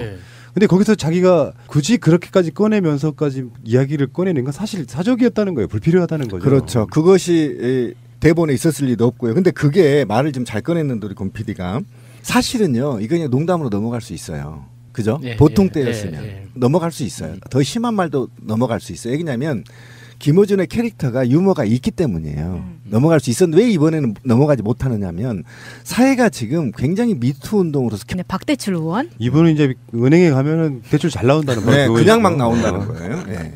막 대출. 네. 그리고 간사에는 유명한 민경욱 의원. 여러분 이름을 반드시 기억하십시오. 그리고 조선일보 편집국장 출신의 강효상. 그리고 강효상. 네. 그리고 김진태, 전희경 의원이 위원장. 진상들만 모아놓는. 자 이제 이 이름을 기억하셔야 돼요. 박대출, 민경욱, 강효상, 김진태, 전희경. 친박이요? 그렇죠. 친박과 MB 때 방송을 장악했던 자들입니다. 그리고 종북 메카시를 확산시켰던 주 장본인들이고요. 사회 정의를 취재하는 데 있어서 방해했던 자들이거든요. 세월호니 천안함이니 모두 다. 그런데 그들이 한 곳에 모였어요. 아싸. 와, 대단하지 가두리네. 않습니까? 네, 가두리입니다. 근데 저는 계속 항상 배현진을 주목하고 있는데 배현진은 이제 이 특위를 통해서 정말 화들짝 놀랄 겁니다. 정치가 이런 거구나. 그렇지. 이게 보통 이렇게 언론을 통해서 노출되는 정치인들의 모습을 보면 이게 항상 정리되고 갖추어진 모습만 보잖아요. 근데 현실에서의 정치는 정말 당이라는 곳은 당을 어떤 욕하는 게 아니에요. 당은 당원한테 임무만 주지 그 임무 외에는 아무것도 안 줍니다. 내가 해야 돼요. 내가 먹는 거, 이동하는 거, 입는 거, 이야기하는 모든 소요되는 비용을 내가 책임져야 되는 거예요. 그러니까 배현진은 거기에서부터 아마 멘붕이 올 거예요. 내가 지금 무슨 짓을 하고 있는 건가. 이게 한번 해보면서 나중에 지방선거 할 때 보궐선거 같이 하잖아요. 그때 배현진이 실제로 출마할지 안 할지 이번에 배현진이 한번 트레이닝을 겪으면서 깊이 고민을 하게 될 겁니다. 이번 기회로. 그러니까 그 이명박근혜 정권의 방송 장악 그 기간 동안 가장 특혜를 받고 수혜받은 사람이 배현진이에요. 맞아요. 햇수로 8년, 이명박근혜 9년이잖아요. 그 시간 동안 그렇게 특혜를 받았던 자예요. 배현진이라는 이분이. 근데 사실 나는 이 사람 목소리도 몰라. 내가 말했잖아. 그들만의 리그에서 그렇게 특혜를 받다가 그래서 공정성이 심하게 의심되는 여러 가지 방송들의 주요 적폐 중에 한 명이었던 사람이 그 자리가 물러나면 이게 탄압이 돼버려요.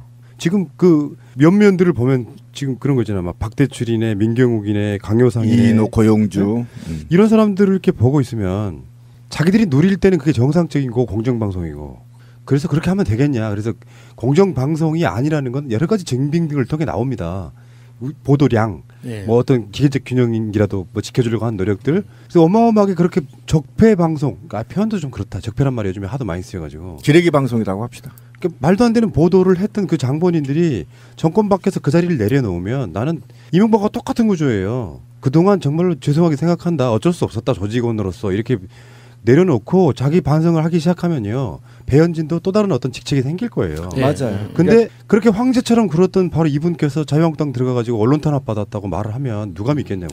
그런데 저는 그 전에 어쨌든 이 조직에 새로 만들어진 조직의 구성원들을 보면 종교와 교묘하게 말려 있고요. 그러니까 권 PD가 말을 잘했는데 배현진 정도면요 사과하고요. 다시 자기의 포지션을 맡을 수 있는 위치에 있는 사람입니다. 그리고 우리 국민은 거기에 대해서 충분하게 용서할 수도 있어요. 배현진 정도는. 하지만 하순이었으니까. 근데 저는 왜 이들이 한 곳에 모여있냐 이게 저는 중요하다고 생각하는데 이들이 지하철을 타든 집에를 가든 지인을 만나든 동창을 만나든 부끄러움과 두려움. 그렇죠. 두려움이 있겠죠. 그다음에 매일 대화 중에서 그들을 현재의 문재인 정부의 정책들 적폐들을 얘기하면 이들이 대상이거든요. 그럼 거기에 거꾸로움, 뒤통수 가려움 뭐 이런 곳이 굉장히 내면화시켰을 가능성이 있다. 그래서 그들이 살아남을 수 있는 방법. 그러니까 이거를 저는 존재의 소멸 과정이라고 얘기하고 싶어요. 그러니까 우리가 두려워할 필요 없다. 배현진이 전 당선될 리도 없고요. 단지 배현진이 아무리 성장해봐야 미래의 정미용이 될 수밖에 없는 상황이 도래됐거든요. 그런데 적폐 세력들 완전히 핵심 코어들, 그러니까 상식을 완전히 비참하게 망가진 자들, 그렇죠. 그다음에 이들이 사회를 파괴하는데 공격수로 활용했던 자들이 모여서 결국은 조금씩 존재를 소멸시키는데 함께 몰살당하고 싶어서 지금 모여 있다. 네. 그렇게 보시면 될 것 같다 저는. 네. 배현진이 한 말 한번 마지막으로 정리해드릴게요. 파업에 반대한 제 동료는 세상이 알지 못하는 부당한 일들을 온몸으로 감당해야 하는 처지가 됐다. MBC 안에서 각자 생각과 의견이 존중받을 수 있는 자유는 사라졌다. 이런 현상이 비단 저희 방송사만의 문제는 아니었다라고 생각한다. 아, 그냥 쌍욕 한마디 하고 끝내죠. 이런 아이 진짜. 네, 알겠습니다. 정권 연장을 위한 싱크탱크 44번째 시간에 봄이 왔습니다. 여러분들 옷은 왜 이렇게 우중충하실까요? 까만 옷이 이거 좀 상갓집 오셨어요, 늘 좀 새벽에 일찍 나오다 보니까. 저는 그래도 바바리 코트로 다 벗었습니다. 네. 그 뭐 좀 봄이 왔으면은 좀 울긋불긋한 옷에 뭔가 좀 그게 좀 있어야 되는데 지금 이 그 대표님하고 전부 옷 벗고 난리 났습니다 지금. 대표님하고 운영위원장님하고 또 우리 홍보팀장의 전 감기가 있어서 옷은 지금 상갓집과도 아무런 무리가 없어요 지금. 이건 뭐 좀. 그런 말이 있습니다. 그 사람이 마음의 여유가 없으면 계절의 변화를 못 느낀대요. 경직돼 가고 있다란 말이에요. 그리고 이 부분이 아까 우리 야수님이 얘기한 대로 남자를 잠재적 범죄자로 다 취급해버리는 것들을 비롯해서 모든 게 지금 문제란 말이에요. 그리고 지금 서거리 기자 같은 경우가 문제가 생긴 게 뭐냐면 사실은 기자가 기본적으로 갖춰야 될 기자 윤리 강령 플러스 확인. 그러니까 사실 확인. 기자라면 사실 확인 미친 듯이 하고 그것이 OW1H라는 거에 부합해야 되거든요. 정확히 그게 기자거든요. 그런데 그것에 한번 잘못해서 미투 운동이 마치 그 미투 운동 전체가 방향이 틀어져 버린 역할을 했는데 거기다가 박에스더 기자가 또 더 연거서 사회적으로 완전히 미투 운동을 굴절시켜 버리는 역할을 했다는 데 대해서도 미투 운동 측면에서도 좋지 않고요. 맞아요. 예, 맞는 거죠. 그다음에 제가 볼 때는 이 박에스더 기자가 미투 운동의 본질을 명확하게 뚫고 있지 못했다. 만약에 몸속에 체화되어 있었다면 이 질문이 여기서 나오면 안 되는 겁니다. 예, 제가 그걸 지적하고 싶다는 거예요. 그래서 저는 기사는 누구나 쓸 수 있다. 근데 기자는 누구나 될 수 없다. 이게 저 이번에 뼈저리게 넌 느꼈다. 예. 이 박에스더 기자가 이 발언을 이렇게 터뜨린 것은 이건 굉장한 폭력이거든요. 어떻게 보면 폭력이죠. 예. 이게 성추행보다 더 심한 폭력이고요. 예, 이런 사람들이 사회적 소수 약자를 대변해서 무엇인가 프로그램을 만든다는 것 자체가 언어도 아니고요. 하면 안 되는 사람들이에요.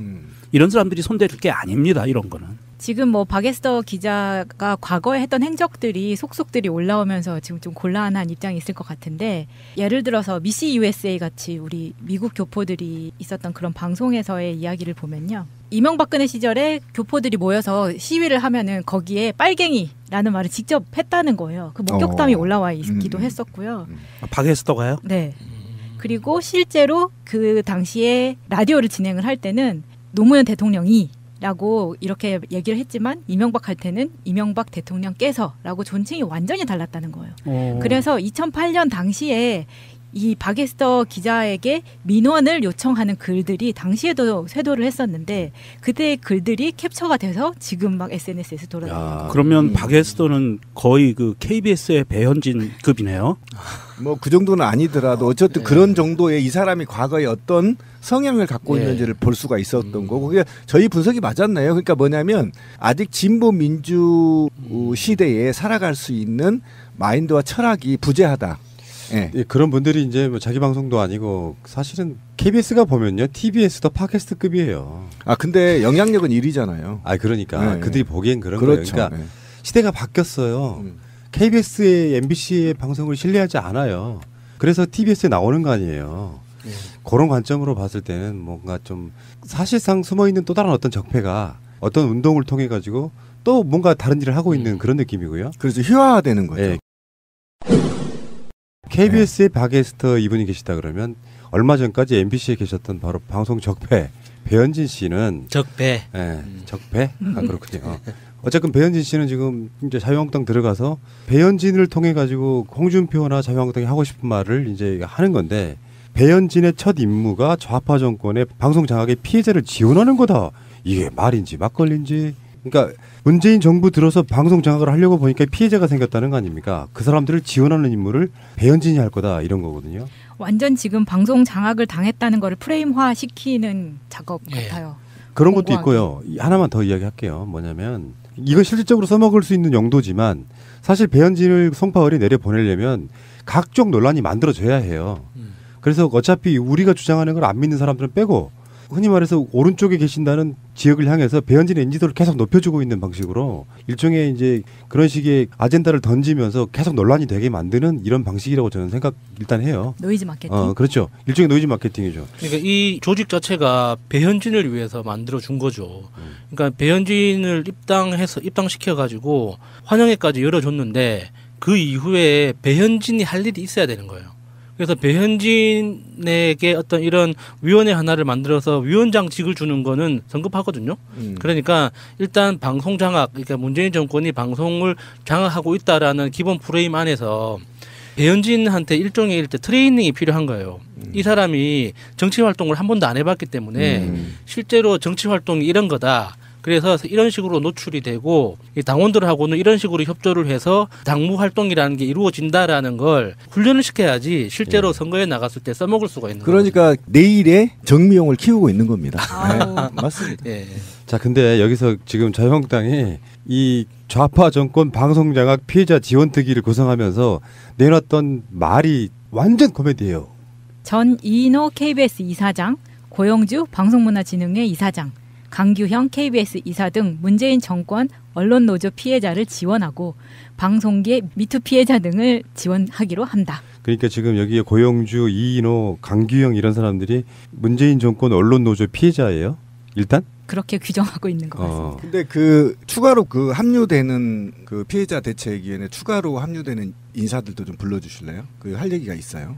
여기에 이제 특위 위원장으로요. 그렇죠. 서울신문 기자 출신